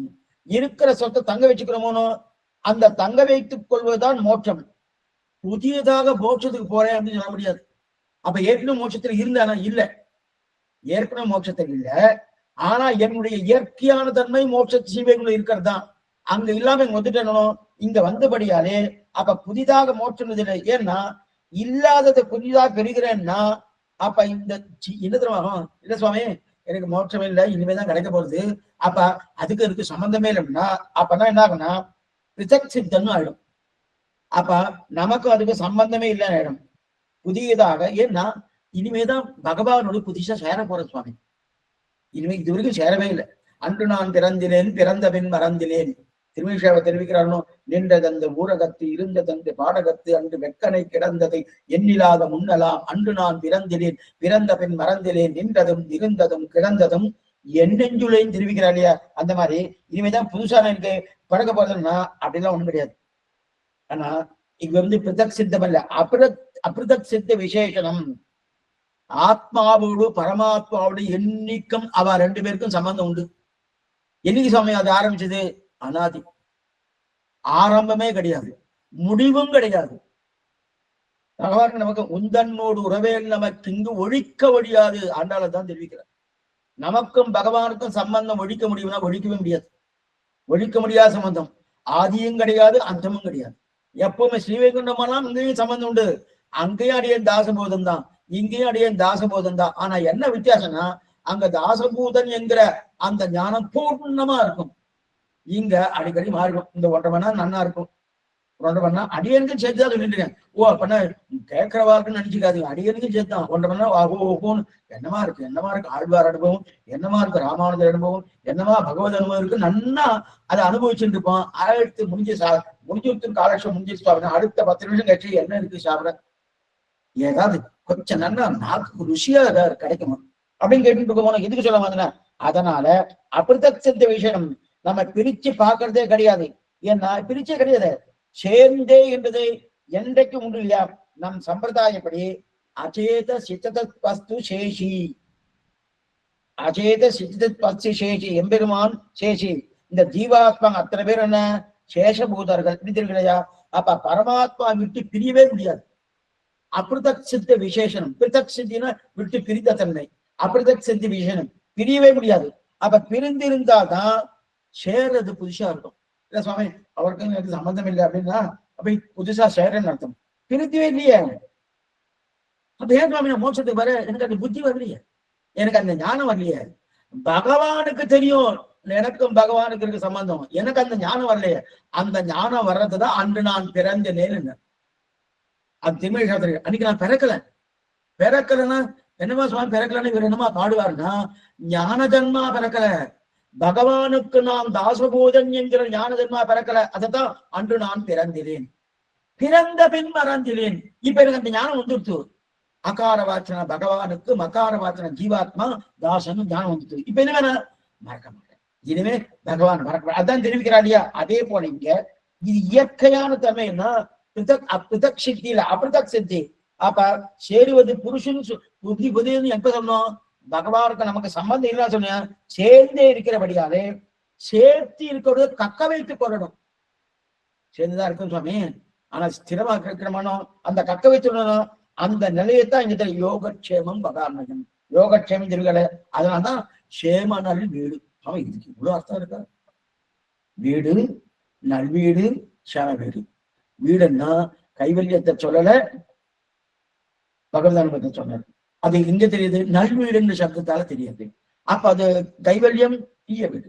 சரி, யோக நதி சேம நல்வீடுன்னா, சேமம்னா சுவாசமா இருக்கு, எனக்காக இருக்கு, எனக்கு அதுக்கு சம்பந்தம் இருக்கு. இல்லையே சம்பந்தம், மோட்சத்துக்கு போகலையேன்னா நீ போகல, உங்களோட கர்மா காரணம். அது இங்கிட்ட இல்ல, உன் சொத்தாதான் இருக்கு. ஆனா அந்த சொத்தை நீ கக்க வைத்துக் கொள்ளதான் சேம நல்வீடுன்னு தெரியுது. ஆக இது புரியதில்லைன்னு தெரிஞ்சுக்கிறோம். சரி சுவாமி, இதை எங்கிருந்து சுவாமி தெரிஞ்சுட்டாரு? இதை நீங்க எங்கிருந்து தெரிஞ்சுட்டேன்னா திருவரங்கத்தவன் ஆசிரியமா தெரிவிக்கிறார் பாருங்கோ. பெரியாழ்வார் பாசுரம், அக்கரையேறி இருத்திருந்தேன், என்ன பண்ணணும்? இக்கரையேறி இழைத்திருந்தேன், அக்கறை எண்ணம் அனர்த்த கடலில் அழிந்து கிடந்தேனே. அக்கறை என்னும் அனர்த்த கடலில் அழிந்து கிடந்தேன், இக்கரை ஏறி இழைத்திருந்தேன். இது அவர் பெரியாழ்வார் திருவுடைய பாசனம். இந்த இத்தனை நாள் அக்கறை இக்கரைன்னு இருக்காரு. இப்ப அக்கறை ஒண்ணு, அக்கறைன்னா நம்ம கிட்ட கொஞ்சம் தூரமா இருக்குது அக்கறை. இக்கரைன்னு நம்ம கிட்ட இருக்கிறதுன்னு இருக்கு இல்லையா? இப்ப அக்கறை அப்படின்னு எதை சொல்றார்? இக்கரைன்னு எதை சொல்றார்? பெரியாழ்வார் திரும்ப சொல்றாரு, அக்கறை என்கிற சம்சாரத்தை அழிந்து கிடந்தேனும் உன் பேரருளால் அக்கறை என்னும் அனர்த்த கடலுள் அழிந்தி கிடந்தேனே, உன் பேரருளால் இக்கரை ஏறி இழைத்திருந்தேன். இந்த பாசம் ரொம்ப அசுரமான பாசம். பெரியாள் திருமதி. அக்கறை என்னும் அனர்த்த கடலில் அழிந்து கிடந்தேன், உன் பேரருளால், பகவானே உன்னுடைய பேரருளால் இக்கரை ஏறி இழைத்திருந்தேன், உன்னுடைய அனுகிரகத்தால் இக்கரை ஏறினேன். இவரு அக்கறைன்னு இது சொல்றாரு, சம்சாரத்தை அக்கறைன்னு சொல்றாரு. இக்கரைன்னு என்ன சொல்றாருன்னா சீவைகுண்டது இக்கரைன்னு சொல்றாரு. அப்ப பெரியாழ்வாருடைய திருவள்ளப்படி சீவைகுண்டம் பக்கத்துல இருக்கு, சம்சாரம் எங்கேயோ இருக்கு. சுவாமி நான் சம்சாரத்துல இருக்கேன் சுவாமி, இதுதான் இக்கரை. அக்கறை சீவைகுண்டம் எங்கேயோ இருக்கு, எங்க இருக்குன்னு தெரியல. என்ன தேவாகா நான் முனையகா நச்சாகம் நச்சசங்கரகா, இது பிரம்மாவுடைய வார்த்தை. என்ன தேவாகா நான் முனையா, நானும் பார்த்ததில்லை, என் மகனான சிவபெருமானும் பார்த்ததில்லை. தானந்தே தவத்து தத்விஷ்ணோர் பரமம் பதம், இது எங்க இருக்குன்னு தெரியலன்னு தெரிவிக்கிறார். அப்படி இருக்கச்சே பெரியாழ்வார் ரொம்ப சுலபமா அக்கறையை சம்சாரத்தை பண்ணிட்டார், இக்கரைன்னு சீமைகிட்ட சொல்றாரு. எனக்கு இது என்ன வியாக்கியாத்தாக்கு புரியல, பெரியவாச்சனுக்கு புரியல. என்னன்னா அக்கறை என்று சம்சாரத்தை சொல்றார், இக்கரை என்று மோட்சத்தை சொல்றாருன்னா சாமானியமா இது இருக்கும். அக்கறை தானே மோட்சம், கிட்ட இருக்கிறதுனா சம்சாரம். அதுல சம்சாரம் தானே நம்ம இருந்துட்டு இருக்கோம். கிட்ட இருக்கிறதுனா சம்சாரம், தள்ளி இருக்கிறதுனா மோட்சம்னு இல்லையா? ஆனா அப்படி சொல்ல பெரியாழ்வார், தள்ளி இருக்கிறது தான் அக்கறை என்று சொல்லக்கூடிய சம்சாரம், கிட்டக இருக்கிறதா மோட்சம். அவருக்கு அப்படி தெரியுது. அப்ப அக்கறை என்றால் மோட்சம், இக்கரை என்றால் இல்லையா? அப்ப பெரியாழ்வார் அபிப்பிராயப்படி கிட்டக இருப்பது மோட்சம். நம்முடைய ஸ்தானம் அது கிடையாது. எங்க சுவாமி கிட்ட இருக்கு, ஒண்ணுமே இல்லையேன்னு தெரிகிறோம்னா. அதனால்தான் எதுக்கு சொன்னா அக்கறை இக்கரை. அக்கறை என்பது சம்சாரம், இக்கரை என்பது ஸ்ரீவைகுண்டம் இல்லையா? அதனால்தான் திருவரங்கத்தவனார் சேமனால் வீடுன்னு. அப்ப நமக்கு இக்கரையா தான் ஸ்ரீவைகுண்டம் இருக்கு, நாம அதை நம்ம பொருட்படுத்தாம அதுக்குண்டான பிரயத்தனம் என்ன, பகவானோ ஆச்சாரியனோ அந்த திருவிடியை பத்தாம எனக்கு நானே எனக்கு நானே எனக்கு நானேன்னு எப்படி இருக்கும், எப்படியோ இருக்கும். அப்படி இல்லையா? அதனால்தான் சேம நல்வீடுன்னு தானே. சரி, இன்னொரு இடமும் பார்ப்போம்.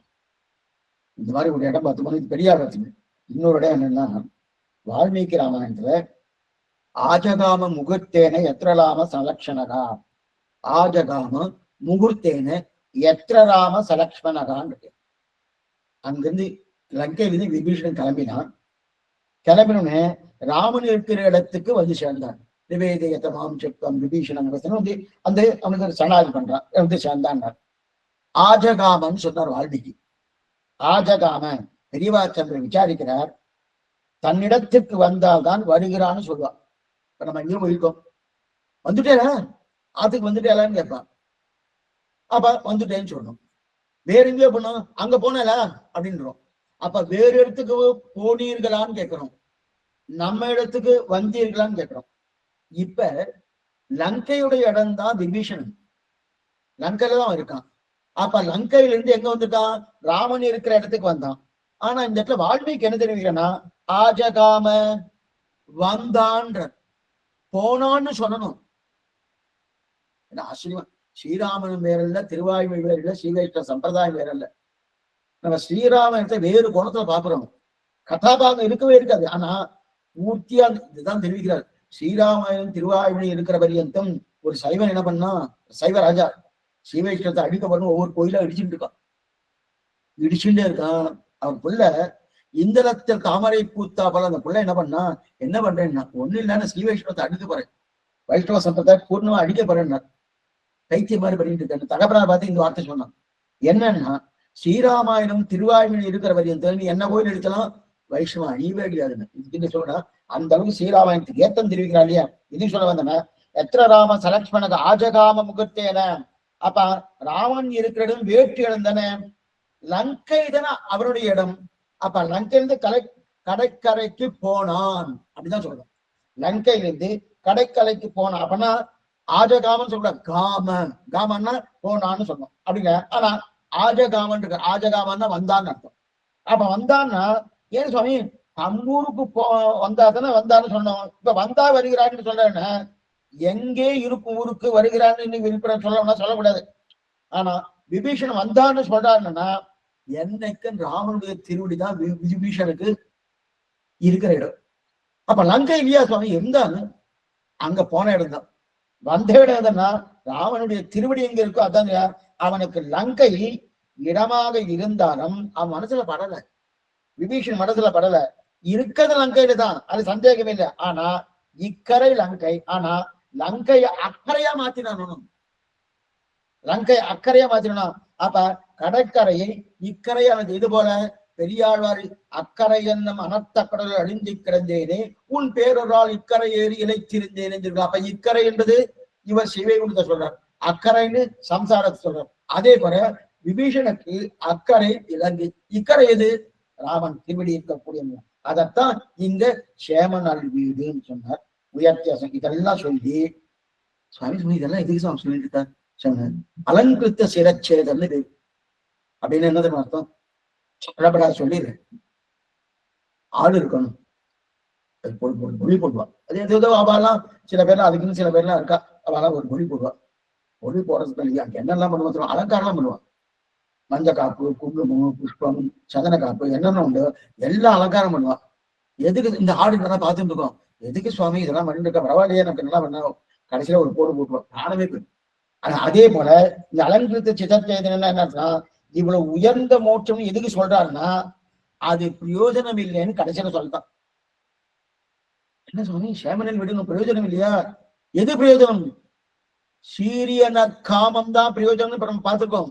அதான் அடிப்படை ராமானுஜருக்கு என்னன்னா சேவனல் வீடும் பொருளும் தர்மமும். சீரிய நற்காமம், காமம்தான் உயர்ந்த புருஷார்த்தம். அந்த காமம்தான் அங்கி. அந்த அங்கிக்காக அங்கங்கள் எது? சேவனல் வீடு, பொருள், தர்மம். இது மூணுமே அங்கங்களாக இருக்கு. அப்ப அங்கி எது? காமம், கிருஷ்ண காமம், கிருஷ்ண சம்சலேஷம், கிருஷ்ண பக்தி அப்படின்னு தெரிவிக்கிறாள் இல்லையா? அப்ப சீவை கொண்டு கூட ஒண்ணும் பிரயோஜனம் இல்லையா? அது கூட பிரயோஜனம் இல்லை. சிவ வீட்டுல போய் உட்கார்ந்து ஒண்ணுமே பண்ணல, ஒரு பிரயோஜனம் இல்லை அப்படின்னு தெரிவிக்கிறா இல்லையா? அதைத்தான் ஆஹா. அப்ப சேவனல் வீடும் அடுத்து, அதுக்கப்புறம் சேவனல் வீடும் அடுத்தது பொருளும். பொருளும்னா பொருள்னா அர்த்தம், அர்த்தம்னா சம்பாதிக்கிறது, சம்பாதிக்கக்கூடிய ஐஸ்வர்யம். அந்த ஐஸ்வர்யில இதை வைத்துக் கொண்டுதான் தான தர்மங்கள் பண்ணலாம். பொருள் இல்லாருக்கு இவ்வுலகில்லை அநேகமா தமிழர்கள் சொல்லிட்டே இருப்பணும். பொருள் இல்லாருக்கு இவ்வளவு. பொருள் இருந்தாதான் சுவாமி, அது இல்லைன்னா வச்சுக்க ஒரு பிரயோஜனம் இல்லை. காசு இருந்தா தான் யாரும் மதிப்பா அப்படின்றாரியா? அப்ப அது இருந்தா தான தர்மம் பண்ணலாமானோ? ஆக பொருள், அந்த பொருளை கொண்டு தர்மம் பண்ணலாம். தர்மம் பண்ணி என்ன பண்ணும்? வீடு. அப்படின்னா அப்ப இந்த மூணையும் சேர்த்து தொடர்பு பண்ணி பார்க்கணும். சேமனல் வீடு, பொருள், தர்மம். இந்த எப்படி தொடர்பு பண்ணி பார்க்கணும்னா பொருள், தர்மம், வீடு இல்லையா? தர்மம் நியாய வழியிலே சம்பாதிக்கப்பட்ட பொருள். சாஸ்திரம் எந்தெந்த ஜாகிரதையா இருக்கும். பொருள் சம்பாதிக்கிறோம், பொருள் சம்பாதிக்கிறது எப்படி சம்பாதிக்கணும்? எனக்கு என்ன வேணா தெரியும், எப்படின்னா எப்படி பண்ணி அப்படி பண்ணி இதை மாத்தி அதை மாத்தி எத்தனையோ பண்றா பாருங்க. அந்த மாதிரி சம்பாதிக்கப்படாத. ஏன்னா சாஸ்திரம் எந்தெந்த வழியில சம்பாதிக்கணும்னு சொல்லியிருக்கோ அந்த வழியில சம்பாதிக்கணும். அந்த வழியில் சம்பாதிக்கிற பொருள், அந்த பொருளில் என்ன, அந்த பொருள் இல்லாம வேற ஏதாவது பொருளை கொண்டாலும் இருப்பது. அந்த தர்மத்தால் ஈட்டப்பட்ட வீடு.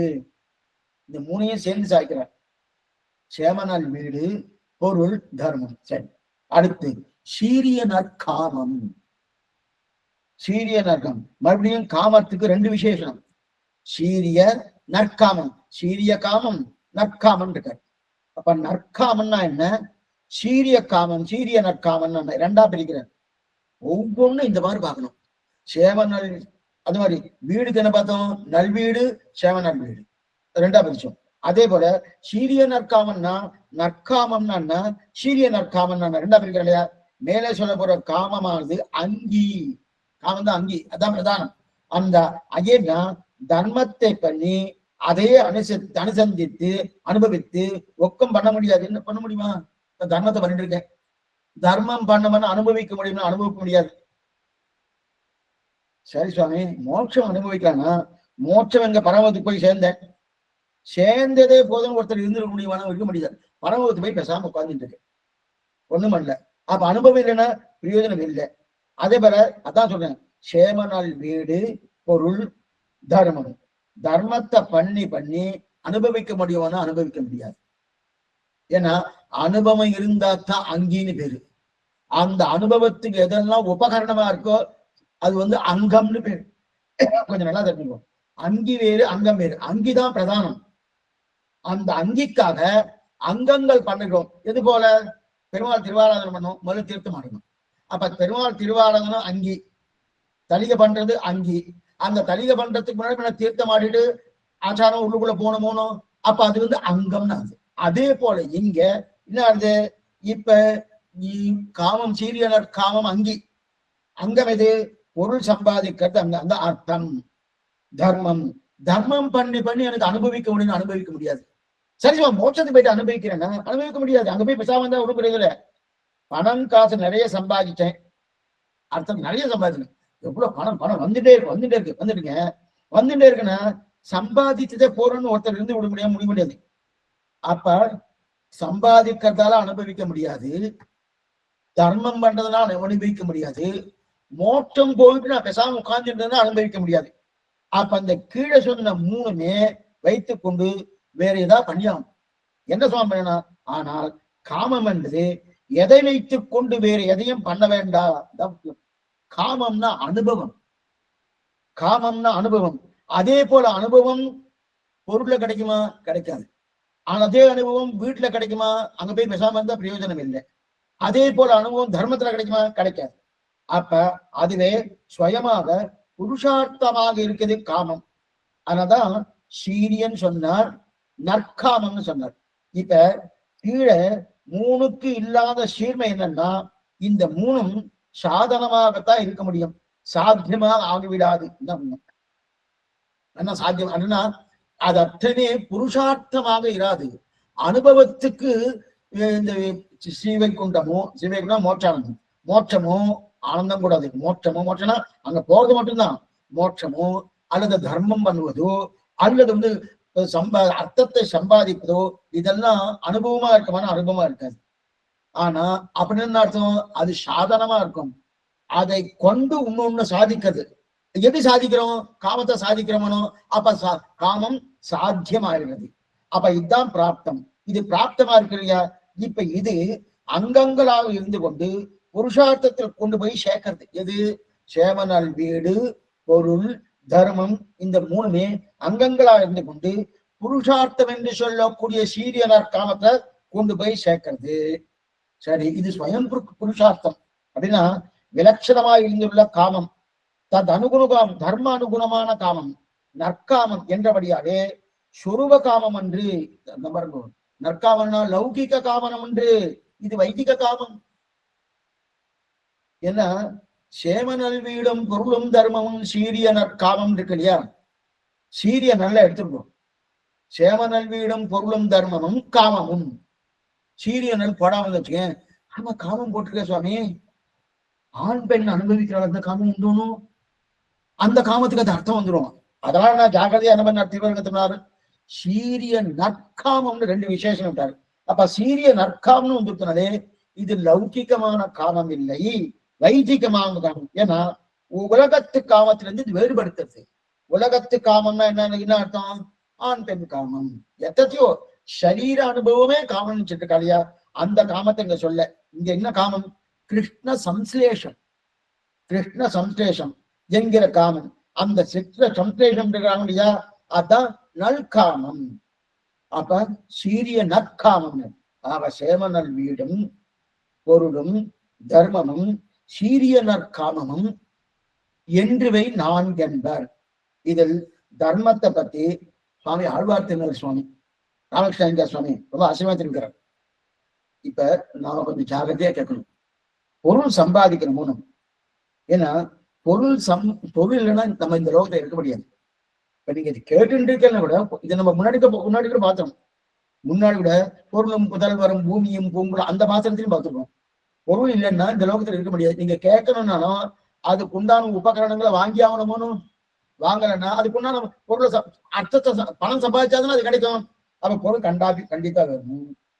ஆனா சம்பாதிக்கணும் எப்படி? எனக்கு எத்தனையோ வழி இருக்கு, அந்த வழியில சம்பாதிக்கணும். இது அர்ஜுனுக்கே சந்தேகம் வந்துட்டு என்ன சந்தேகம்னா, சம்பாதிக்கணும் சொல்லிட்டு கண்ணா, ஏன்னா இவனுக்கு கர்மயோகத்தை பண்ணணும்னு ஆசை இல்லை. கர்மயோகத்தை தான் கண்ணன் விதித்தான் அர்ஜுனுக்கு.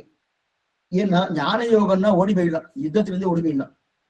அந்த அபிப்பிராயத்தோடு அர்ஜுனன் என்ன கேட்கிறான், நான் ஏன் கர்மயோகம் பண்ணணும், நான் ஞான யோகம் பண்றேன், ஞான யோகம் பண்றேன்னா அப்படின்னு சொன்னோடனே, ஏ அர்ஜுனா, கர்மயோகம் உன்னை விடாது. நீ கர்மயோகம் பண்ணணும்னாலும் நீ ஞான யோகம் பண்ணா சரி, நீங்க ஞான யோகம் பண்ணணும்னாலும் நீ கர்மயோகம் பண்ணாதான் நீ ஞான யோகத்துக்கு போக முடியுமே தவிர கர்மயோகம் இல்லாம ஞான யோகத்துக்கு போக முடியாதுன்னு. ஏன்னா நான் தேகமே நான் நேரம் ஞான யோகத்துக்கு போறேன்னு அப்படின்னு கேட்கிறான். ஞான யோகத்துக்கு நீ போகணும்னாலும் கர்மயோகம் உன்னை விடாதுன்றாரு. ஏன்னா ஞான யோகம் பண்ணணும்னா முதல்ல என்ன பண்ணும், அவரே அர்ஜுனே இல்லைன்னா பண்ண முடியுமா? பிராணமே வெடுத்து சுவாமி, அர்ஜுனன் பிராணம் போயிடுச்சு சுவாமி, ஞான யோகம் பண்ணுவாரன்னா எங்க பண்றது? அப்ப அர்ஜுனன் உயிரோடு இருந்தா தான் ஞான யோகம் பண்ணணும். அப்ப உயிரோடு இருக்கிறவன்னா சாப்பிட்டாகணும், சாப்பிடணும்னா சம்பாதிக்கணும். அப்ப சம்பாதிக்கணும்னா கர்மயோகத்தை பண்ணிதானே ஆகணும். என்ன பாருங்க, அப்படியே ஒவ்வொன்னா தொடர்பு பாருங்க. அப்ப முதல்ல ஞான யோகம் பண்ணா இருக்கணும், இருக்கணும்னா சாப்பிடணும், சாப்பிடணும்னா சம்பாதிக்கணும். பணம் இல்லைன்னா சாப்பிட முடியாது, சம்பாதிக்கணும். சம்பாதிக்கணும்னா என்ன சம்பாதிக்க சுவாமி, ஏதோ வேலை செய்யணும், அதான் கர்மம். அந்த கர்மயோகத்தை பதிதானோ. அதனால கர்மயோகம் அர்ஜுனா உன்னை விடாதுன்னு. அப்ப ஒண்ணும் பண்ண மாட்டேன்னு வாய் மூட்டிட்டு இருந்தா உட்கார்ந்து இருந்தா சரீரமே இருக்காது. அர்ஜுனா நினைச்சுட்டு இருக்க, அதெல்லாம் ஒண்ணும் பண்ண மாட்டேன், பெசாம இருக்க பெசாம ஒண்ணும் பண்ண முடியாது, ஒண்ணும் பண்ண முடியாது, எந்த இருக்கணும், சரீரமே இருக்காது இல்லையா, அதனால நீ கர்ம யோகம் உண்டாது அப்படின்னாரு. அப்ப சரி போட்டுமே அப்படின்னா, போட்டும் என்ன நீ ஞான யோகம் பண்றேன்னு இருக்க, அது பண்ண முடியாது. சரீரம் போட்டும் நீ சொல்லிட்டு இருக்க, ஞான யோகம்னால பண்ண முடியுமா? ஞானம் பண்ண முடியாது. இப்படி பண்ணுவ, ஞான யோகம் பண்ணணும்னா கர்மயோகம் பண்ணாதானே பண்ண முடியும். அதனால கர்மயோகம் விடாதுன்னு சொன்னார்.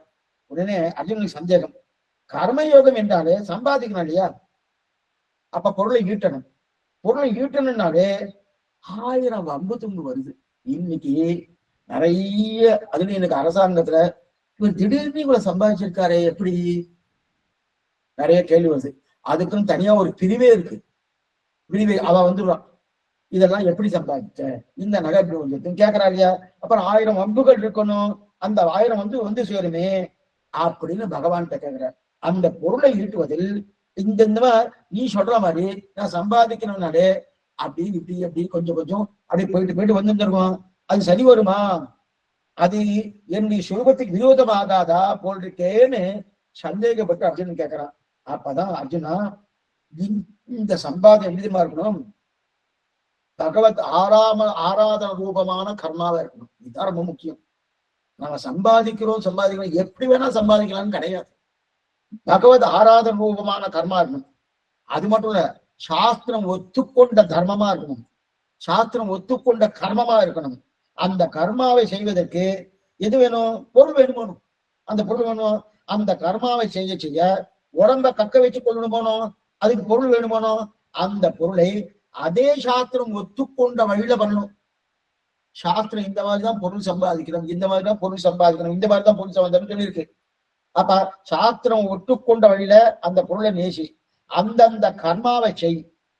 பகவானுக்கு திருவாராதனை பண்ணணும், திருவாராதனை பண்ணணும்னா அதுக்கு பொருள் வேணுமே, அவசியம் வேணும். பிரசாதம் இதெல்லாம் பொருள் வேணும்னா அந்த பொருளுக்கு தகுந்த அப்புறம் என்ன பண்ணணும், உன்னுடைய கர்மத்தை பண்ணும்போது அதாவது நீ ஏதோ சம்பாதிக்கிற, அந்த சம்பாதிக்கிறது சாஸ்திரம் எந்த வழியில சொல்லித்தோ அதன் பிரகாரம் நீ வேணும்.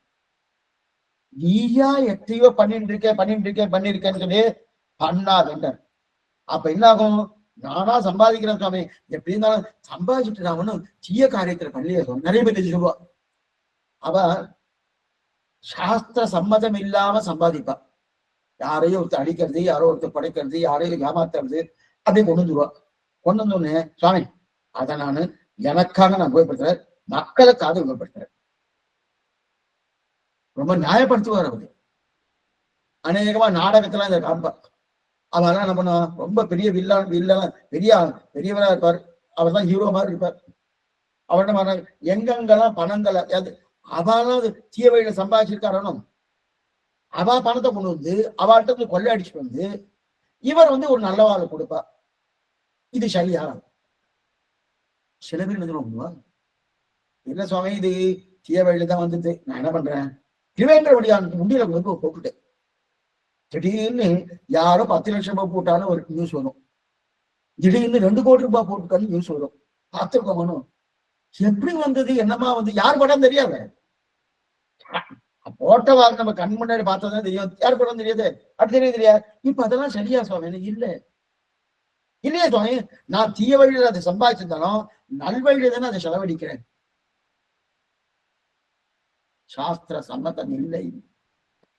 என்ன புரியணும்? தீய வழியில தான் சம்பாதிச்சேன். ஆனா அந்த சம்பாதித்த அந்த அர்த்தமாக அந்த பொருளை 4 பேருக்கு நான் கொடுத்துருக்கேன். இவாளுக்கு உத்தியோகத்து, இவாளுக்கு குடும்பம் சரியா இல்லை, அந்த குடும்பத்துக்கு கொடுத்துருக்கேன். இந்த குழந்தைகள் படிப்புக்கு காசு வேணும்னா அது கொடுத்துருக்கேன்.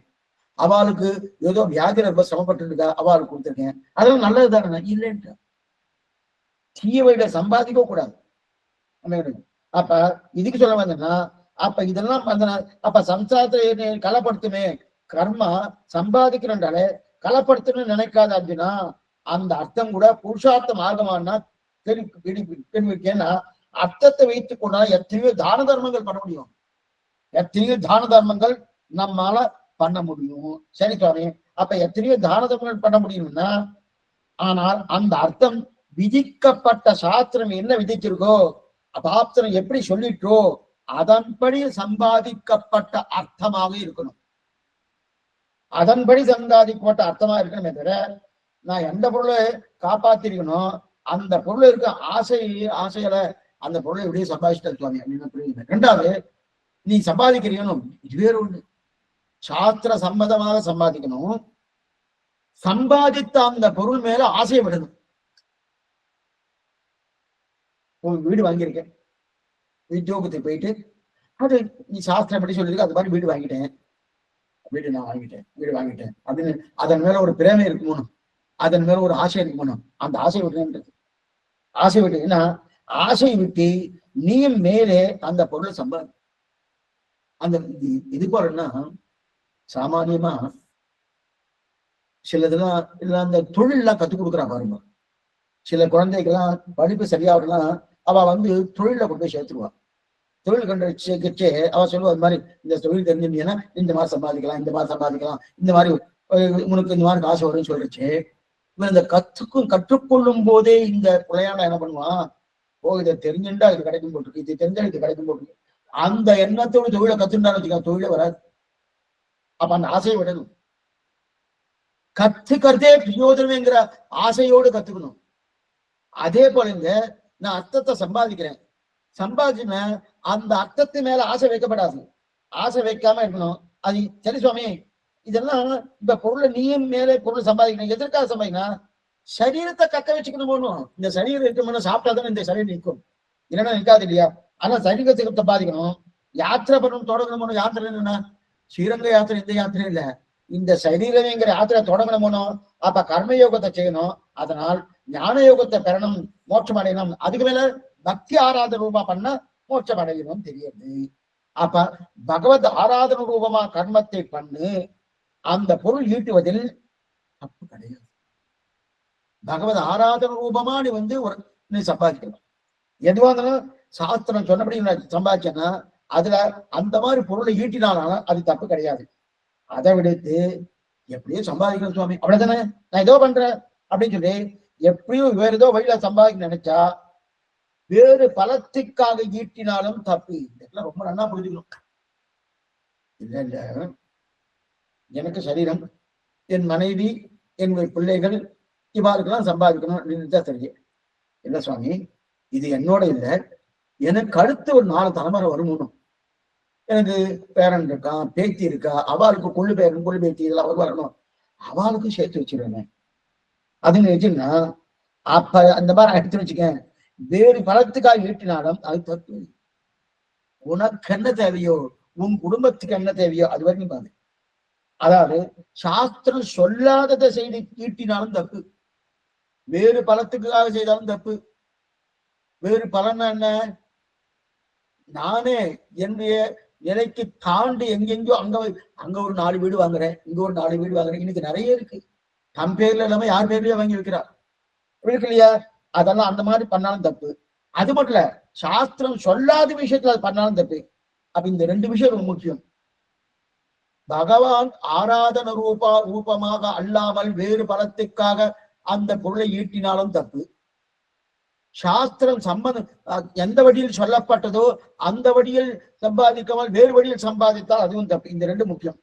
ஏன்னா சாஸ்திரம் இப்ப முடித்துக்கோன்னு சொல்றேன், சொர்க்கானுபவம் சொல்லியிருக்கணும் சொல்லியிருக்கு. அதற்காக நான் எந்த வழியில பொருளை ஈட்ட ஆரம்பிக்கும் போது அப்ப மோட்சானந்தத்துக்காக மட்டும்தான் பொருளை ஈட்டணும். அப்படியா?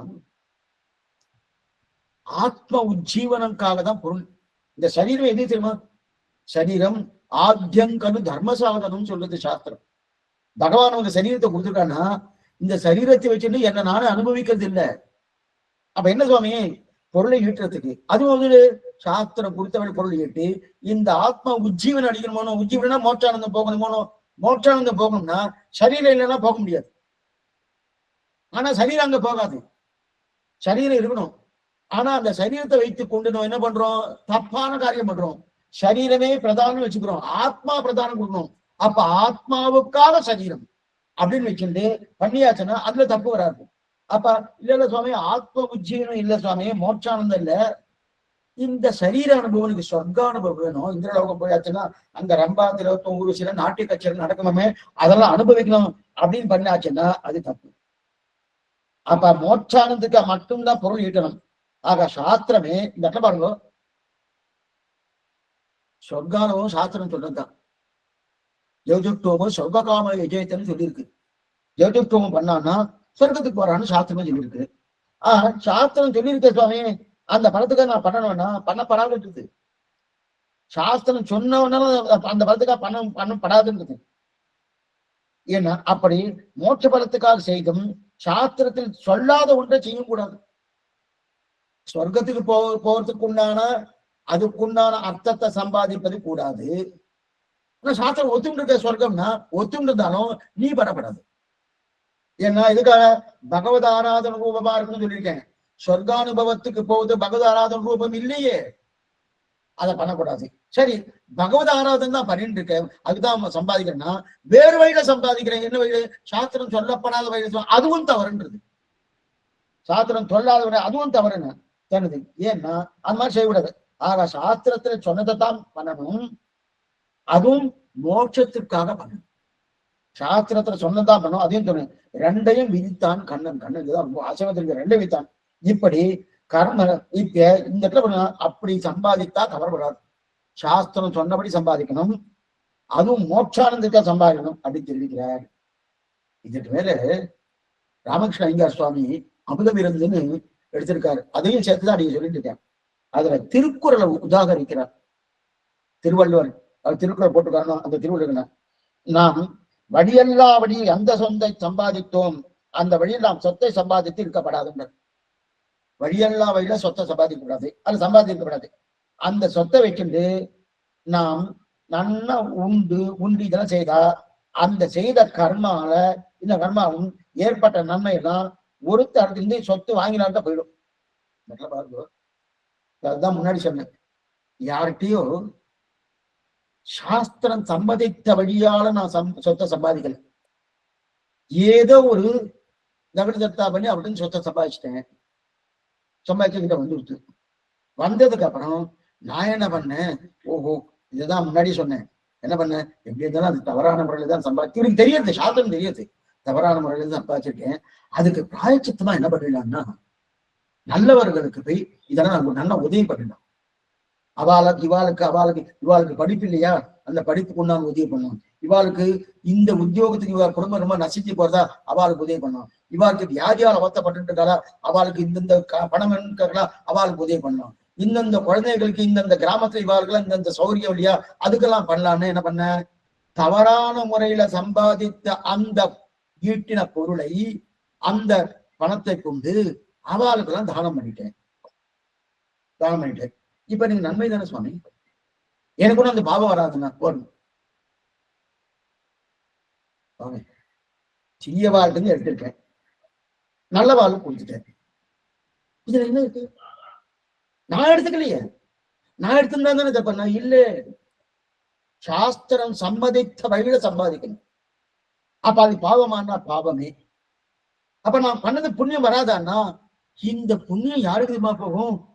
நீ யாரிடத்திலிருந்து அந்த சம்பாதித்தியோ அவளுக்கு இந்த புண்ணியம் போடும். அதான் பார்த்தோம். யாரிடத்திலிருந்து அதை எடுத்துக்கணும். இது நாடகத்துல இதெல்லாம் தெரியாதுங்க. தர்மசாஸ்திரம் தெரிஞ்சுக்கணும். தர்மசாஸ்திரம் என்ன சொல்றது? ஏன்னா நான் யாரிடத்திலிருந்து எடுத்தனோ நான் பண்ண காரியம் புண்ணிய காரியம். ஆனா அந்த புண்ணிய பலன் எனக்கு வராது. ஏன்னா நான் திருடிட்டேன். ஏதோ ஏதோ சாஸ்திரம் சொல்லப்பட்ட விஷயத்துல அவன் நான் சம்பாதிக்கல. அவட்ட எப்படியோ சம்பாதிச்சிட்டேன். சாஸ்திரம் நிராகரிக்கப்பட்டதை வழியாக சம்பாதித்தேன். சம்பாதித்து நான் அது என்னுடைய சரீரத்துக்கோ என்னுடைய குடும்பத்துக்கோ அது உபயோகப்படுத்தல. வேற யாருக்கும் உபயோகப்படுத்திருக்கேன். வேற யாருன்னா மக்களுக்கு தான் உபயோகப்படுத்திருக்கேன். நல்ல விஷயமா உபயோகப்படுத்திருக்கேன். உபயோகப்படுத்தினோம். ஏன் பெருமாளுக்கும் உபயோகப்படுத்தினு வச்சுக்கோ. என்ன பாருங்க, பகவானுக்கே நான் உண்மை உபயோகம் பண்ண சொன்னேன். சுவாமி ஒரு சம்பரோஷணம். அவ சுவாமி ஒரு 2 லட்சம் ரூபாய் 3 லட்சம் ரூபாய் குறையிறது, ஏதாவது பண்ண முடியுமா? இந்த வச்சுக்கோ, குடிச்சிட்டேன். சம்பரோஷணம் ஜெயஜனும் பண்ணி முடிச்சாச்சு. இப்ப எனக்கு அது எனக்கு புண்ணியம் தானே சுவாமி, இல்லைன்ட்டு பாவம். அங்கிருந்து சாஸ்திரம் சொன்னபடி வைத்துக் கொண்டு நீ சம்பாதிக்கல. அப்ப நான் பண்ணது என்ன சுவாமி? அந்த பலன் என்ன சுவாமி? அவருக்கு போயிடும். இந்த யார்கிட்ட ஏமாத்தி வாங்கினையோ அந்த புண்ணிய பலம் அவனுக்கு போறது. அந்த ஏமாத்தி வாங்கின பாப பலம் உன்ட்டே இருக்கும். அதுதான் இது. பொருளும் இந்த பொருளுக்கு உண்டான அர்த்தம் தான் தெரிகிற. அப்ப திங்கிற ஆக மற்றொருத்தன் சொத்தரை வழியில்லாத வழியில் சம்பாதித்தாலும் ஓர் பாபம் வரும். அது மட்டும் தங்கிட்டே தங்கி இருக்கும். ஆக மற்றொருத்தன் வழிவிழா சம்பாதிக்க கூடாது இல்லையா? அந்த சொத்தை கொண்டு நாம் நல்லது செய்தாலும் அதனால் ஏற்படும் புண்ணம் சொத்து உடையவனுக்குலாம் போய் சேரும். எந்த சொத்தனை யார்கிட்ட திருடிட்டோ இதோ அபகரிச்சுன்னு வந்தேனோ அவாட்டு தான் போயிடும். அதனால் ஏற்படும் பாபம் மட்டும்தான் இவன்ட்டு இருக்கும். இது இதுதான் திருவள்ளுவர் சொல்லுகிறார். திருக்குறள்ல திருவள்ளுவர் தெரிகிறார். அதனால்தான் பெரியோர்கள் என்னைக்காவது பகவத் பக்தர்கள் தர்மம் செய்யணும் பயந்து பயந்து கொள்வா. இது என் சொத்தா இருக்கணுமே, என் சொத்தா இருக்கணுமே என்ன. அததான் சில பேர்லாம் தானம் வாங்கவே மாட்டார்.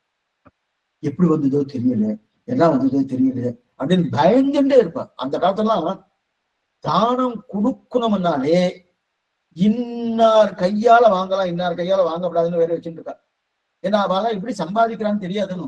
அதெல்லாம் தெரிஞ்சு கிடையாது. அப்ப இதை திருக்குறள் சொல்லதான் அப்படி சொன்னேன். திருக்குறள் சொல்லியிருக்காங்க உயர்த்தி. திருக்குறள் சொன்னபடியால உயர்த்தியல சாஸ்திரம் சொல்லியிருக்கு. அந்த சாஸ்திரத்தை தான் திருக்குறளை திருவள்ளுவர் பெருந்தகையா சொல்லியிருக்காங்க. அப்ப ராமானுஜ சொன்னா உயர்த்திட்டு. ஆனா தர்ம அர்த்த காம மோட்சம் இந்த நாளும் புருஷார்த்தமாக பிராமணிகர் சொல்வார்கள். அடுத்து சொல்றாங்க, இந்த நாளுமே புருஷார்த்தமாக பிராமணிகர்கள் சொல்லுவார். பிராமணிகர்கள்னா யாரு? இப்ப திருவரங்கத்தம்னா பிராமணிகர்னா சாஸ்திரம் என்னன்றது நன்னா தெரிஞ்சுட்டு அதன்படி அனுஷ்டானத்துல கொண்டு வந்து அதை உபதேசம் பண்ணுவார்கள் தான் பிராமணிகர்னு பேரு. இப்ப திருவரங்க சமுதனாலே பிராமணிகர் தான். அதற்கு மேல ராமானுஜர் ஒரு பிராமணிகர் தான். ஆனா பிராமணிகர்ங்க இங்க யாரு தான் சொல்றாரு? பராசர மகரிஷி, வேதவியாசர், இவாள்தான் அந்த பூர்வாச்சாரியர் தான் எழுது பிராமணிகர்னு தெரிவிக்கிறார். அப்படிப்பட்ட தர்ம அர்த்த காம மோட்சம் மூணுமே புருஷார்த்தமாக பிராமணிகர்கள் சொல்லுவார்கள். ஆக தர்மம் என்பது தான தர்மம் பண்ணுவது, சாஸ்திரம் விதித்தபடி பண்ணுவது. அர்த்தம் என்பது அதற்கு அனுகுணமாக சம்பாதிக்கப்பட்ட கொடுக்கப்பட்ட வழியில் சம்பாதிக்கப்பட்ட அர்த்தம் தெரிவித்தார். அதுக்கு இது எங்க ஈசா வாக்கியம், ஈச உபனிஷத்து. ஈசா வாக்கியம் என்ன சொல்றதுன்னா, இன்னொருத்தர் சொத்தில் ஆசைப்படாதன்னு. இன்னொரு இது என்னன்னா இருக்கிறத வச்சுட்டு வாழ தெரிஞ்சுக்கணும். பக்கத்து வீட்டுல அப்படி இருக்கா சுவாமி, அது அநேகமா இன்னைக்கு இக்கரைக்கு அக்கறை பச்சை அப்படின்னு அடிக்கடி தமிழ்ல சொல்லுவாங்க. என்னன்னா பக்கத்து வீட்டு அப்படி இருக்கான்னா அவளுடைய கர்மத்துக்கு தகுந்தாற்போல் அவளோட வாழ்க்கை இருக்கும். இதெல்லாம் புரிஞ்சுக்கணும். அடியன் இல்ல சுவாமி, அடியன் பிரதான மந்திரி ஆளான் இருக்கேன். அவரும் ஜீவாத்மா நானும் ஜீவாத்மா. ஏன் ஆனா என்ன தப்பு இல்லையே? என்னுடைய கர்மாவனும் அந்த மாதிரி இல்லையே. அப்ப ஏன் சுவாமி அவர் மட்டும் ஆயிட்டாருன்னா அவர் கர்மான கர்மா. அதனால எனக்கு என்ன கிடைச்சிருக்கோ அதை வைத்துக் கொண்டு வாழ்வதற்குண்டான ஒரு நிலை நமக்கு வரணும். ஆனந்தமா வாழணும். இல்லையா சுவாமி அவ அப்படி இருக்காரு எனக்கு அது வேணும்னா உடுக்க இடை. இதுதான் சுவாமிகிட்ட தெரிவிக்கிறார். மணவாளன் கிட்ட அவர் ஆத்துக்குள் அவர் இன்னைக்கு அவன் சந்நிதி இருக்கணும். அந்த சந்நிதி தான் அவருடைய திருமாளிகை. ஸ்ரீரங்கத்துல உத்தரவீதியில அவருடைய திருமாளிகை, அவருடைய சந்நிதி தான் அவருடைய திருமாளிகை. அந்த திருமாளிகை உள்ள நுழையச்சே வாசல்ல ஒரு 7 மணி 7:30 மணி பெருமாள் சேர்த்து வர்றார். 7 மணிக்கு அங்க இருக்கக்கூடிய வல்லுநர்கள், அதாவது சாஸ்திர வல்லுநர்கள், வானிலை சாஸ்திர வல்லுநர்கள், அந்த வானிலை சாஸ்திர வல்லுநர்கள் அப்படியே மேல அந்த சந்திரன் இருக்கான ராத்திரி சந்திரன் தான் தெரியும், சூரியன் தெரிய மாட்டார்.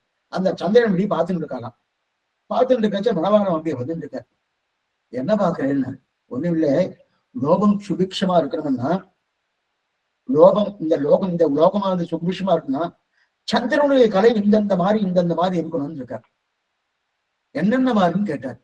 அதுக்கு அவ சொல்லக்கூடிய ஆச்சரியமான வார்த்தை, மீனோடு தெற்குயர மற்றெட்டும் வடக்குயர மகர கும்பம் சமமாக சோமன் வராவிட்டால் அன்னம் அரிதாய்விடும். இது அந்த அவ சொன்ன வார்த்தை.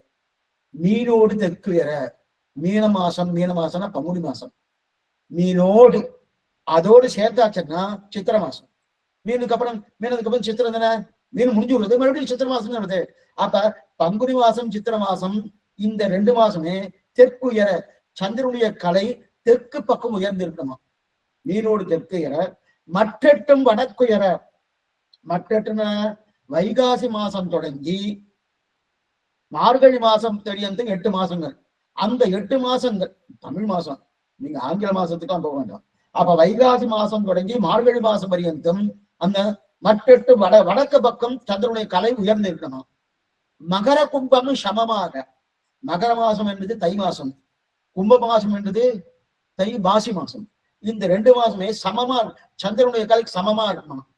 இப்படி இல்லைன்னு வச்சுக்கேன், மீனோடு தெற்குயர மற்றட்டும் வடக்குயர மகர கும்பம் சமமாக சோமன் வராவிட்டால், சோமன்னானதே சந்திரன், சோமன் வராவிட்டால் அன்னம் அரிதாடி லோகத்துல துர்பிக்ஷம் ஏற்படும், பஞ்சம் ஏற்படும். அவன் அந்த சந்திரனுடைய கலையை பார்த்துருக்கா, இப்படி இருக்கா அப்படி இருக்கான்னு சுவாமி பார்த்தார்.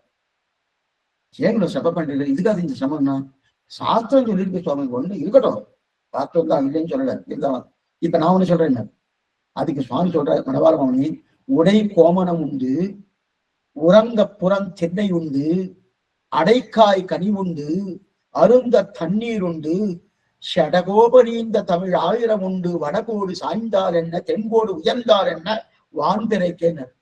நம்ம உடுத்து கொள்வதற்கு உடை இருக்கு, உறங்க புறம் தென்னை படுத்து தூங்குறதுக்கு தென்னை இருக்கு, அடைக்காய் கனி உண்டு, சாப்பிடறதுக்கு காய் கனிகள்லாம் இருக்கு, தண்ணி அருந்த தண்ணீர் உண்டு, இதெல்லாம் இருக்கு.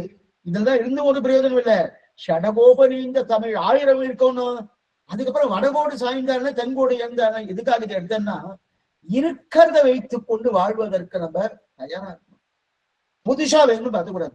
இதுதான் பிரியத்துக்கு. அதுக்கு ஒரே ஒரு எக்ஸாம்பிள் சொல்றேன். ஒருத்தருக்கு கை காலெல்லாம் மூலமாயிடுச்சு பிறவிலே, உடனே அவெல்லாம் பயிர் தேவையான தள்ளிடலாமன்னா, இந்த முடத்தோடு நான் எந்த வந்த காரியம் பண்ண முடியுமோ அதுக்கு தகுந்த மாதிரி அவர் தயாராகணும். இது எனக்கு திரும்ப வந்தாதான் நான் பண்ணுவேன்னு அவர் பிடிவாதம் பிடித்தாச்சு, அவரை பொறுத்தே இல்லையே. அதே போல நம்ம எந்த நிலையில இருக்கணுமோ அந்த நிலையில வாழ்வெடுத்து அது கொடுக்குற ஆனந்தம் எதுவுமே கொடுக்காது, நிச்சயமா கொடுக்குது. ஆனா அதைத்தான் மற்றவாரோடு நம்ம ஒப்பிட்டு பார்க்கவே படாது, ஒப்பிட்டாலே இந்த பாருங்க, சரீரத்தை சொல்லிட்டு இருக்க ஆத்மா சொல்ற, ஆத்மாவை ஒட்டி பார்க்கலாம். ஓ பெருமானார் இப்படி இருந்திருக்காரு, நாம இப்படி இருந்திருக்கமே, ஒப்பிட்டு பார்க்கலாம். நம்மளும் அப்படி இருந்திருக்காரு, நாம இப்படி இருக்குமே, அந்த நிலை வரணுமே, ஆத்மா ஒப்பிடலாம். சரீரத்தை ஒப்பிட்டு வந்து சரீரத்தை தான் பாக்குறோம். அவன் 2 வீடு வச்சிருக்கா, 4 கார் இருக்கு, இல்லைன்னா இந்த மாதிரி உடுப்பெல்லாம் போட்டு இருக்கா, இந்த மாதிரி சாப்பிட்றா, இந்த மாதிரிலாம் இவாலாம் போய் வெளியெல்லாம் போயிட்டு இருக்கா, நமக்கு ஒண்ணுமே இல்லைன்னா அது சரீரத்துக்கு, அதை பார்க்கப்படாது. தெரியும். அதுதான் திரு ஈஷா வாக்கியம் சொல்றது. அப்படி தெரியும் இல்லையா? அப்ப இதை நல்லா தெரிஞ்சு வைக்கணும். நம்மகிட்ட இருக்கிறத வைக்கணும். அப்ப ஸ்வப்லப்தமானாலும் சந்தோஷம், நம்ம கிட்ட சிறிதளவு இருந்தா கூட அதை வச்சுட்டு சந்தோஷப்படுறதுக்கு உண்டான ஒரு தன்மையோடு இருக்கணும். ஆக ஈஷா வாக்கியத்திற்கு தெரியா. ஆக 3 வடி சொல்லிட்டு அர்த்தத்தை ஈட்ட சம்பாதி. ஆனா சம்பாதிக்கச்சே அந்த சம்பாதிக்கிறது இருக்கும் பற்றுதலை விட்டுட்டு சம்பாதிக்கிறேன்னு அந்த சம்பாதிக்கிற அது மேல ஆசை வைக்காத அப்ப வந்த சொத்தை உன்னுடையதுன்னு நினைக்கப்படாது. நினைக்காம என்ன பண்ணணும், நல்லா அனுபவிச்சுக்கணும். ஒண்ணு நினைக்காம இருக்கணும். அனுபவம் அனுபவம் எப்படி இருக்கணும், சாஸ்திரம் எப்படி விதிச்சிருக்கோ அதன்படி இருப்பாய். மற்ற பேருக்கு மற்ற பேருடைய பொருளுக்கெல்லாம் ஆசைப்படப்படாது அப்படின்னு தெரிவிக்கிறேன். இதன்படி இருந்தா என்ன வேணா சம்பாதிக்கலாம். மறுபடியும் சொல்றேன், அதாவது நன்னா சம்பாதி, சாஸ்திரம் சொன்னபடி சம்பாதி. ஆனா சம்பாதிக்கும் போது அந்த சம்பாத்தியத்துல ஆசை வைக்காது. ரெண்டாவது, சம்பாதிச்சு உனக்கு வருது அந்த சொத்து அது உன் சொத்துன்னு நினைக்காத. ஆனா அனுபவிக்கும் போது சாஸ்திரம் எப்படி விதிச்சிருக்கோ அதன் பிரகாரம் அனுபவி. மற்ற பேருடைய பொருளுக்கு ஆசைப்படாத. இதன்படி நீ இருந்தேன்னு வச்சுக்க, எவ்வளவு வேணா சம்பாதிக்கும்னு சொல்லிட்டு இப்ப நீங்க கொஞ்சம் ஆராய்ச்சி பண்ணி பார்த்தாலே ஒண்ணுமே சம்பாதிக்க முடியாது. ஆமே, நீங்க சம்பாதிக்கிறதுக்கு வழி சொல்றீங்களா? அப்படியே உட்கார்ந்து முடிச்சத்துல குதிரை ஓட்டுற மாதிரி வழி சொல், அப்படிதான் இருக்கு. ஒண்ணுமே பண்ண முடியாது. என்ன இந்த மாதிரி பண்ண முடியும்னா துர்லபத்திலும் துர்லபம், ரொம்ப துர்லபம். ஏன்னா எல்லாத்திலும் ஆசை எழுந்துடும். ஆசைக்கூடாது. சம்பாதிக்கணும்னா 30ஆம் தேதி ஆச்சுன்னா 1ஆம் தேதி சம்பளம் கிடைக்கணும்னு எதிர்பார்க்கறது என்ன பிரயோஜனம்? அவன் கொடுக்குறேன்னு வச்சுக்க, கொடுக்கலன்னா என்ன சொல்ல பண்றது? 1ஆம் தேதி கூட அதுல கொடுக்க முடியாது. வீட்டுக்காரர் வாடகை கொடுக்கணும், அவர் கேட்டுவார். கடைக்காரர் மளிகை கடைக்காரர் அவருக்கு என்ன சுவாமி கொடுக்கலையேன்னு கேட்கிறாருன்னு. அந்த மாதிரி ஆசை வீட்டுக்கு பண்ண முடியும். அதான் துர்லபத்திலும் சொல்லும்.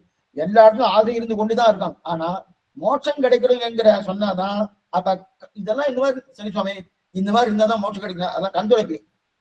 அவ்வளவுதான் சொன்னாலும் இந்த நாள்ல எது பிரதானம் வேணும்னா ஆண்கனும் கண்ணனுக்கே ஆமது காணும். எதுக்கு சொல்ல வந்தேன்னா தர்ம அர்த்தம், அதாவது சேமனல் வீடு பொருள் தர்மம், இந்த மூணுமே எதுக்கு அங்கங்களாக இருக்கு? சீரியனர் காமத்துக்கு அங்கங்களா இருக்கு. அப்ப கண்ணனுக்கே காமம்.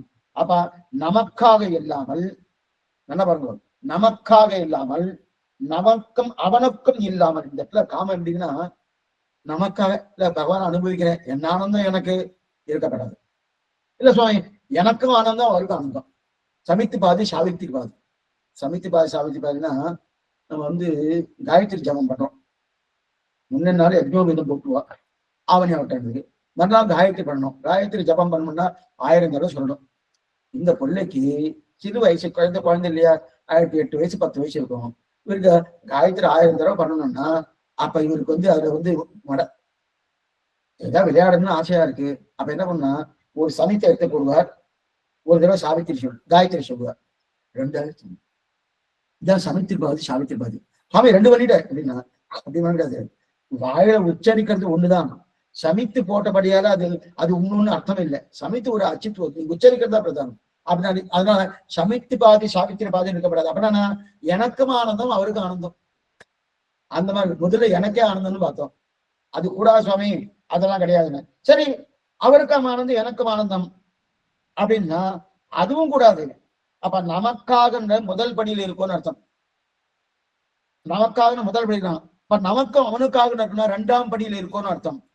அவனுக்காகவே ஆனந்தம், அது 3ஆம் படியில் இருக்கணும். அதாவது 3வது படி இருக்கிறது காமத்தை தான் கண்ணனுக்கே ஆமது காமம் அறம்பொருள் வீடுதற்கென்றுரைத்தான் வாமனன் சீலன் அப்படின்னு. இதுதான் ஆழ்வார் தெரிவிக்கிறார்.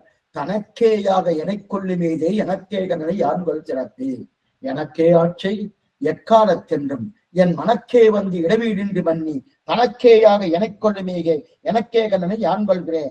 தனக்கேயாக என்பதைத்தான் கண்ணனுக்கே ஆமது காமம் அறம்பொருள் தெரிவித்தார். சரி, இப்ப ஸ்வபோக்துப்த புத்தியை தவிர்கை.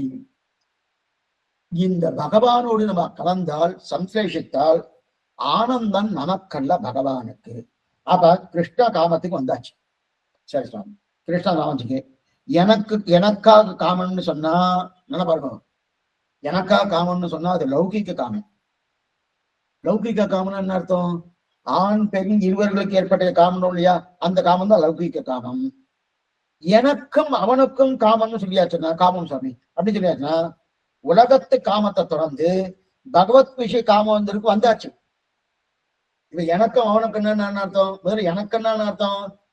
எனக்கும் ஒரு பெண்ணுக்கும் ஆணுக்கு உண்டான காமத்தை எனக்காக காமம்னு சொல்லிக்கலாம். எனக்கும் அவனுக்குன்னா உலகத்து காமத்தை தொடர்ந்தாச்சு, லௌகிக காமம் தொடர்ந்து வைதிக காமம் வந்தாச்சு. ஆனா அந்த வைதிக காமம் வந்ததுக்கு அப்புறம் என்ன ஆயிடுச்சுன்னா, ஆனா அதிலே எனக்கும் அவனுக்கும் இருக்கு இல்லையா, அந்த அனுபவத்தாலே ஆனந்தம் எனக்குன்னு நினைச்சா அந்த காமத்துல ஒரு கலை இருக்கு. அதாவது நம்ம வயக்காட்டுல எல்லாம் வந்து அந்த அந்த பயிர்கள்லாம் விளையிறாலும் பக்கத்திலே களை இருக்கும். அதை கள்ளி செடின்னு சொல்லுவா, தீய செடின்னு சொல்லுவா. அந்த செடி என்ன பண்ணும்னா அதற்கு போகக்கூடிய தண்ணீரையும் அதற்கு போகிற சக்தியில இது சாப்பிடும். அவன் அந்த பயிரை வளராது. அதான் கலையில பேரு. அப்ப அதே போல எனக்கும் அவனுக்கும் ஆனந்தம் வச்சாச்சுன்னா அதுக்கு நடுவுல கலைன்னு பேரு. அந்த கலை இருக்கப்படாத கலையை எடுத்துடணும். அதனால அடிக்கடி இந்த உழவு தொழில் பண்றவா என்ன பண்ணுவான்னா அந்த கிட்டக்க போயிட்டு அந்த அந்த செடியெல்லாம் பிடிங்கி எடுத்துருவான். பிடிங்கி எடுத்துருவோம். அதே மாதிரி நம்ம பிடிங்கணுமானோ எனக்கும் அவனுக்கும் ஆனந்தம் இல்லை, அவனுக்கே ஆனந்தம் சொல்லணுமானோ அதைத்தான் ஆண்டாள் தெரிவிக்கிறாள் 29வது பாசுரத்திலே மற்ற நம் காமங்கள் மாத்து. ஆக முதல்ல லௌகிக காமம், அடுத்த நிலை கோக்திருத்த புத்தியோடு இருக்கக்கூடிய காமம், எனக்கும் அவனுக்கும் இருக்கக்கூடிய காமம். மூணாவது நிலை அவனுக்கே இருக்கும் காமம். இதுக்குதான் ஆமது காமம் அறம்பொருள் விதன், கண்ணனுக்கே ஆமது காமம் அப்படின்னு தெரிவிக்கிறார் இல்லையா. இதைத்தான் பராசர பட்டர் பிரபலதர விரோதி பிரகாரம் தெரிவிக்கிறார். இது எங்க இருக்கு சுவாமி? தயக்கல இருக்கு. ஸ்ரீமன் நாராயண சரணோச்சரணம் பத்தி இது பூர்வ வாக்கியம். உத்தர வாக்கியம் எங்க இருக்கு? ஸ்ரீமதே நாராயணாய ஆய நமகா. அந்த நமசப்தாத்தை என்ன சொல்றதுன்னா பகவான்கிட்ட முதல் பூர்வாக்கியத்துல அவங்க கிட்ட சரணாதி ஆயிடுச்சு. பெரிய பிராட்டியாரை முன்னிட்டு கொண்டு உன்னுடைய திருவடியை உபாயமாக வரிக்கிறேன், வரித்தாச்சு சரணாதி ஆயிடுச்சு. அப்ப சரணாகதி அளித்தவன் என்ன? கைங்கரிய பிரார்த்தனை. ஸ்ரீமதே நாராயணாய நமகா, கைங்கரியத்தை பிரார்த்திக்கிறேன். கைங்கரியத்தை பிரார்த்திக்கும் போது கைங்கரியம் பண்ணிட்டு இருக்கேன், என்ன ஆனந்தம் வந்துட்டுன்னா அப்ப அங்க கலை வந்த மாதிரி அந்த என் ஆனந்தத்தை கலையிறது எது? நாராயணாய நமகா இருக்கு இல்லையா, அந்த நமசப்தா இருக்குன்னா ஆனந்தம் எனக்கு இல்ல, கண்ணனுக்கே ஆமது காமம் அப்படின்னு தெரிவிக்கக்கூடிய அந்த நமசப்தார்த்தம் தெரியல. அப்ப மற்ற மூணு இருக்கே, அர்த்தமோ பொருளோ வீடோ, இந்த காமத்தை அனுபவிக்கத்தான். அப்ப என்னது? சேமனல் வீடு, பொருள், தர்மம், இது மூணுமே எதுக்கு உபகாரம் பண்றது? கிருஷ்ண காமத்தை அனுபவிப்பதற்காக உபகாரம் பண்றதுன்னு அர்த்தம். அப்ப சேமனல் வீடும் பொருளும் தர்மம் கீரிய நற்காமம் தெரிவிக்கல. அப்ப தர்மம் என்பது காமத்தை அனுபவிக்க உபயோகப்படுமா? அதே போல அர்த்தம், அர்த்தம் என்பது காமத்தை அனுபவிக்க உபயோகப்படுமா? மோட்சம் என்பது காமத்தை அமைய உபயோகப்படா. அதாவது இதை அங்கி என்று இதே கீழே இருக்கிற மூணும் அங்கம் என்றார். அப்ப தர்மமாகட்டும், அர்த்தமாகட்டும், அதே போல வீடு என்று சொல்லக்கூடிய அந்த சேவனின் வீடாகட்டும், இந்த மூணுமே காமத்தை அனுபவிப்பதற்கு உபகாரம் பண்றது. அப்ப இதுதான் அங்கம். அப்ப சேமனால் வீடு, பொருள், தர்மம், இந்த மூணு அங்கம்னு சொன்னார். சரி சுவாமி, இது அங்கம் எப்படி என்னமா அவங்க எல்லாம் பண்பா பதார்த்தம் பார்த்துன்னு வந்து இருக்கும். ஆனா பாருங்க, இன்னும் வெள்ளோகுஞ்சேரி வியாக்கியானத்துக்கு வரல. வனவாளம் அவருடைய பதார்த்த அடியான அதெல்லாம் சுவாசிக்கல. நாழியாயிடன்றதுக்காக இதை வாசிக்காம உங்களுக்கு நேரம் வந்துடுறேன். என்ன இப்ப இது நீங்க இவ்வளவு சொல்லலே அங்கம் அங்கம்னு சொல்லி எப்படி வருது? இந்த மூணும் அங்கம் எப்படி காமத்துக்கு அங்கம் அப்படின்னு சொல்றாரு பாருங்க அஸ்வதம். முதல்ல தர்மம். காமம் என்பது கிருஷ்ண சம்ஸ்லேஷன் பார்த்து போனோம். காமம்னா கிருஷ்ண சம்ஸ்லேஷன், கிருஷ்ண பக்தின்னா சம்ஸ்லேஷனா பக்தி. அப்ப அந்த பக்தி விளையணும்னா நம்ம இடத்துல முதல்ல பாவம் தொலைணுமா வேண்டாமா? தொலைணும். ஏன்னா ஜன்மாந்திர சகஸ்டோச்சு தபோஜான சமாதிபிக்கு நராணாம் சீனபாபானம் கிருஷ்ண பக்தி பிரஜாயத்தைன்னு சொல்றது சாஸ்திரம். பல பல ஜன்மாக்கள் நம்ம வந்து பக்தி பண்ணிட்டே இருந்தோம்னா என்னது கிருஷ்ணனத்தை பிரீத்தி இருந்தா அந்த பிரீத்தியாலே பக்தி கிருஷ்ணனுடைய பக்தி ஏற்படுவதற்குண்டான இந்த விரோதியாக இருக்கிற பாவங்கள் தொலைகிறது. அது எத்தனை ஜன்மாவா? அதே போல நம்ம கிருஷ்ணத்துல பக்தி ஏற்படணும்னா, பக்தி விளையணும்னா நம்ம இருக்க பாவம் போகணுமோ? பாவம் போகணும்னா என்ன பண்ணணும்?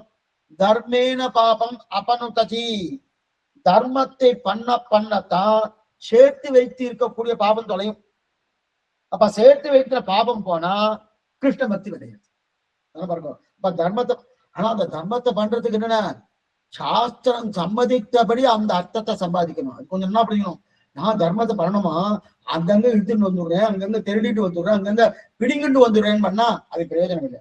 ஆஹா, அப்பனா அப்ப அந்த தர்மத்தை சேர்த்து வைக்க பாபம் சேர்த்து வச்சுக்கணும். பாபம் அந்த பாபம் போயிடுச்சுன்னா கிருஷ்ண பக்தி விஷயம். ஆக கிருஷ்ண காமம் ஏற்படணும்னா காமம் காமம் ஏற்படணும். ஆனா பாவம் தொலையணும். பாவம் தொலைணும்னால தர்மம் வேணும்னு இப்ப தர்மம் நல்லது இருக்கு. இப்ப தர்மம் அங்கமாயிடுது. கிருஷ்ண காமத்துக்கு தர்மம் அங்கமாக்கிடுது. அடுத்து அர்த்தம். அர்த்தம் தான் பொருள். பொருள் எதுக்காக வேணும் சாமி? பெருமாள் திருமுகம் உகக்கணும். உகக்கணும்னா நாம ஏதாவது தான தர்மங்கள் பண்ணணும். ஆமா, அவர் திருமுகம் உகக்கணும்னா தான தர்மம் பண்ணணும். நம்ம தர்மங்கள் ஒரு ஸ்ரீ வைஷ்ணவ கைங்கரியமோ பாகவதா கைங்கரியமோ ஆச்சாரிய கைங்கரியம் பண்ண பண்ண பகவானுடைய திருமுக மண்டலம் மலர்றது. மலர்ந்துட்டோம்னா என்ன சுவாமின்னா அவை இந்த மாதிரி உண்டாக்கணும்னா நந்தகோபால் பண்ணியிருக்காரு. அம்பரமே 17வது பாசுரம். அம்பரமே தண்ணீரே சோரே அறம் செய்யும் எம்பெருமான் நந்தகோபாலா எழுந்திரான்னு சொல்லியிருக்காருயா. அப்ப கண்ணனை உட்கார வச்சு வஸ்திரதானம் பண்ணியிருக்காராம்.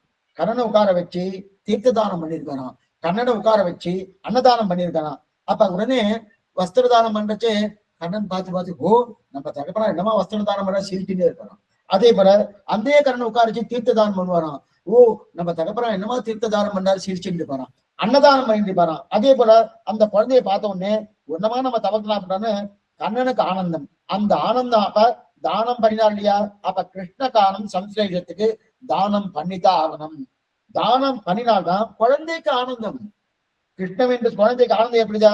ஆக தானம் என்பது உபகரணம் ஆயிடுச்சு. கடைசியா மோட்சம். இது எதுக்காக சொல்லிட்டு இருக்கேன்னா இந்த மூணுமே அங்கங்கள். எது எது? சேமனல் வீடு பொருள் தர்மம். கடைசியில மோட்சம். சரி, மோட்சம் போய் அங்கம் ஆகுமா? இங்கதான் நமக்கு இடிக்கும். இங்கதான் நமக்கு இடிக்கும். என்ன இடிக்கும்னா இதை மட்டும் முடிச்சிருவேன். மோட்சம் அங்கமாகுமா? என்னமா சுவாமி இடிக்கிறது சுவாமின்னா மோட்சத்தை காம அனுபவத்துக்கு அங்கமாக்கணும் இல்லையா? நாம என்ன நினைக்கிறோம்? மோட்சம் தானே சுவாமி அங்கி. நம்ம இங்கிருந்து கிளம்பி போறது இங்க போறோம், சிவன் போறோம், அதுதானே கடைசி. அதுதான் அங்கின்னு நினைக்கிறோமோனோ? இது நம் நினைவு. காமம் அங்கம் என்று புரிவது கஷ்டம்ன்றாரு. அங்கி இந்த காமம் அங்கின்னு சொன்னோமோனோ நாம என்ன போவோம்? காமம் அங்கம், மோட்சம்தான் அங்கின்னு நினைப்போம். அப்படி நினைக்கலையா? இது புரிஞ்சுக்கிறது கஷ்டம். ஏன்னா காமத்தை அங்கியாக கொண்டு மோட்சத்தை நினைவாங்க, அங்கியாக கொண்டு மோட்சத்தை அங்கமாக கொண்டு புரிஞ்சு கொள்றது கஷ்டம். இன்னும் இந்த இடத்தையே மாத்தி காமம்தான் அங்கி, மோட்சம் தான் அங்கம்னு சொல்லியா எப்படி புரிஞ்சு? கொஞ்சம் சிரமமா இருக்குமோனோ? இருந்தாலும் ரொம்ப சுலபமா சொல்றாரு. மோட்சம் போய் சேரக்கூடிய இடத்தை தான் அங்கமாக சொன்னேன்னு. அங்க போய் அனுபவம் தெரிஞ்ச பிரீத்திக்காரத கைங்கரியம் இல்லையா? அங்க இடத்துக்கு குறையணும். அந்த இடத்துக்கு போனாலே அங்கம் தான். ஏன் சுவாமி? இது வளர வளர அனுபவிக்கணும்னாலே காமம் மேலே வேறு அனுபவிக்கணுமோ? அனுபவிக்கணும்னா ஒரு இடம் இருக்கணும். இடம் இல்லாத காமம் கிருஷ்ண காமம் சொல்லிட்டு இருக்கேன். இந்த லௌகிக்க காமம் இல்லை, கிருஷ்ண சம்சேஷம், கிருஷ்ண பக்தி. அந்த கிருஷ்ண பக்தி அனுபவிக்கணும் ஒரு இடம் வேணுமனும். தங்கினாதான் அனுபவிக்க முடியும். தங்கலைன்னா எப்படி அனுபவிக்கிறது? தங்காம இருக்குமான்னா சொர்க்கானுபவத்துக்கு போறவா தங்கவா அங்க தங்குறது கிடையாது. ஏன் சுவாமி? இவங்க சொர்க்கத்துக்கு போறாரணும். ஜோதிஷ்டோமும் சொர்க்காமம் எதே இவர் ஜோதிஷ்டோம யாகம் பண்ணி சொர்க்கத்துக்கு போறார். சொர்க்கத்துக்கு போன ஏதோ அனுபவிக்கிறார். அனுபவிச்சு திரும்பி அவர் தலைக்குப்புற தள்ளிடுவா. அங்கே சாஸ்வதம் கிடையாதுன்னா இவருக்கு இருக்கிற புண்ணியம் வரைக்கும் அங்க இருக்கலாம். புண்ணியம் தெரிஞ்சு போட்டுதான் திரும்பி தள்ளி விட்டுவா. அதே போல எனக்கு மோட்சானத்துக்கு போயிருக்கேன், அதுவும் அங்கம். அங்க போனதுக்கு அப்புறம் திரும்பி தள்ளுவாளா? தள்ளவே மாட்டான். நச்சபுனராவர்த்ததே. அப்ப அந்த இடம் தங்கணுமோனும், அந்த இடம் நிலைத்து சாஸ்வதமா இருக்கணுமோனோ? நம்ம சாஸ்வதமா இருந்தா தான் கிருஷ்ண காமத்தனை அனுபவிக்க முடியுமோனோ? அப்ப அந்த சாஸ்வதம் வேணுமோனோ? அப்பதானே கிருஷ்ண சம்சேஷம் நிலைத்திருக்கும். அப்ப நிலைத்து இருக்கிறதுக்கு வேணும்னா மோட்சம் என்ற வீட்டை வைத்துக் கொண்டுதான் கிருஷ்ண சம்சேஷம். அப்ப மேற்கொண்டு பகவான் அனுபவிக்க போறோமா? அந்த வீடும் கிருஷ்ண காமத்துக்கு உபகாரணம். இப்ப 3 வந்துருச்சு. தர்ம அர்த்த மோட்சம். காமம் கிடையாது. காமம் தான் என்னது? அங்கி. காமம் தான். இங்க எப்படிப்பட்ட காமம்? கிருஷ்ண காமம், கிருஷ்ண சம்சேஷம், கிருஷ்ண பக்தி.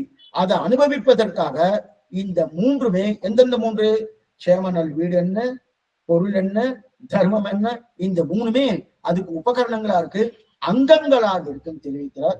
சேமனல் வீடும் பொருளும் தர்மமும் சீரிய நற்காமமும் என்றவை 4 என்பர்.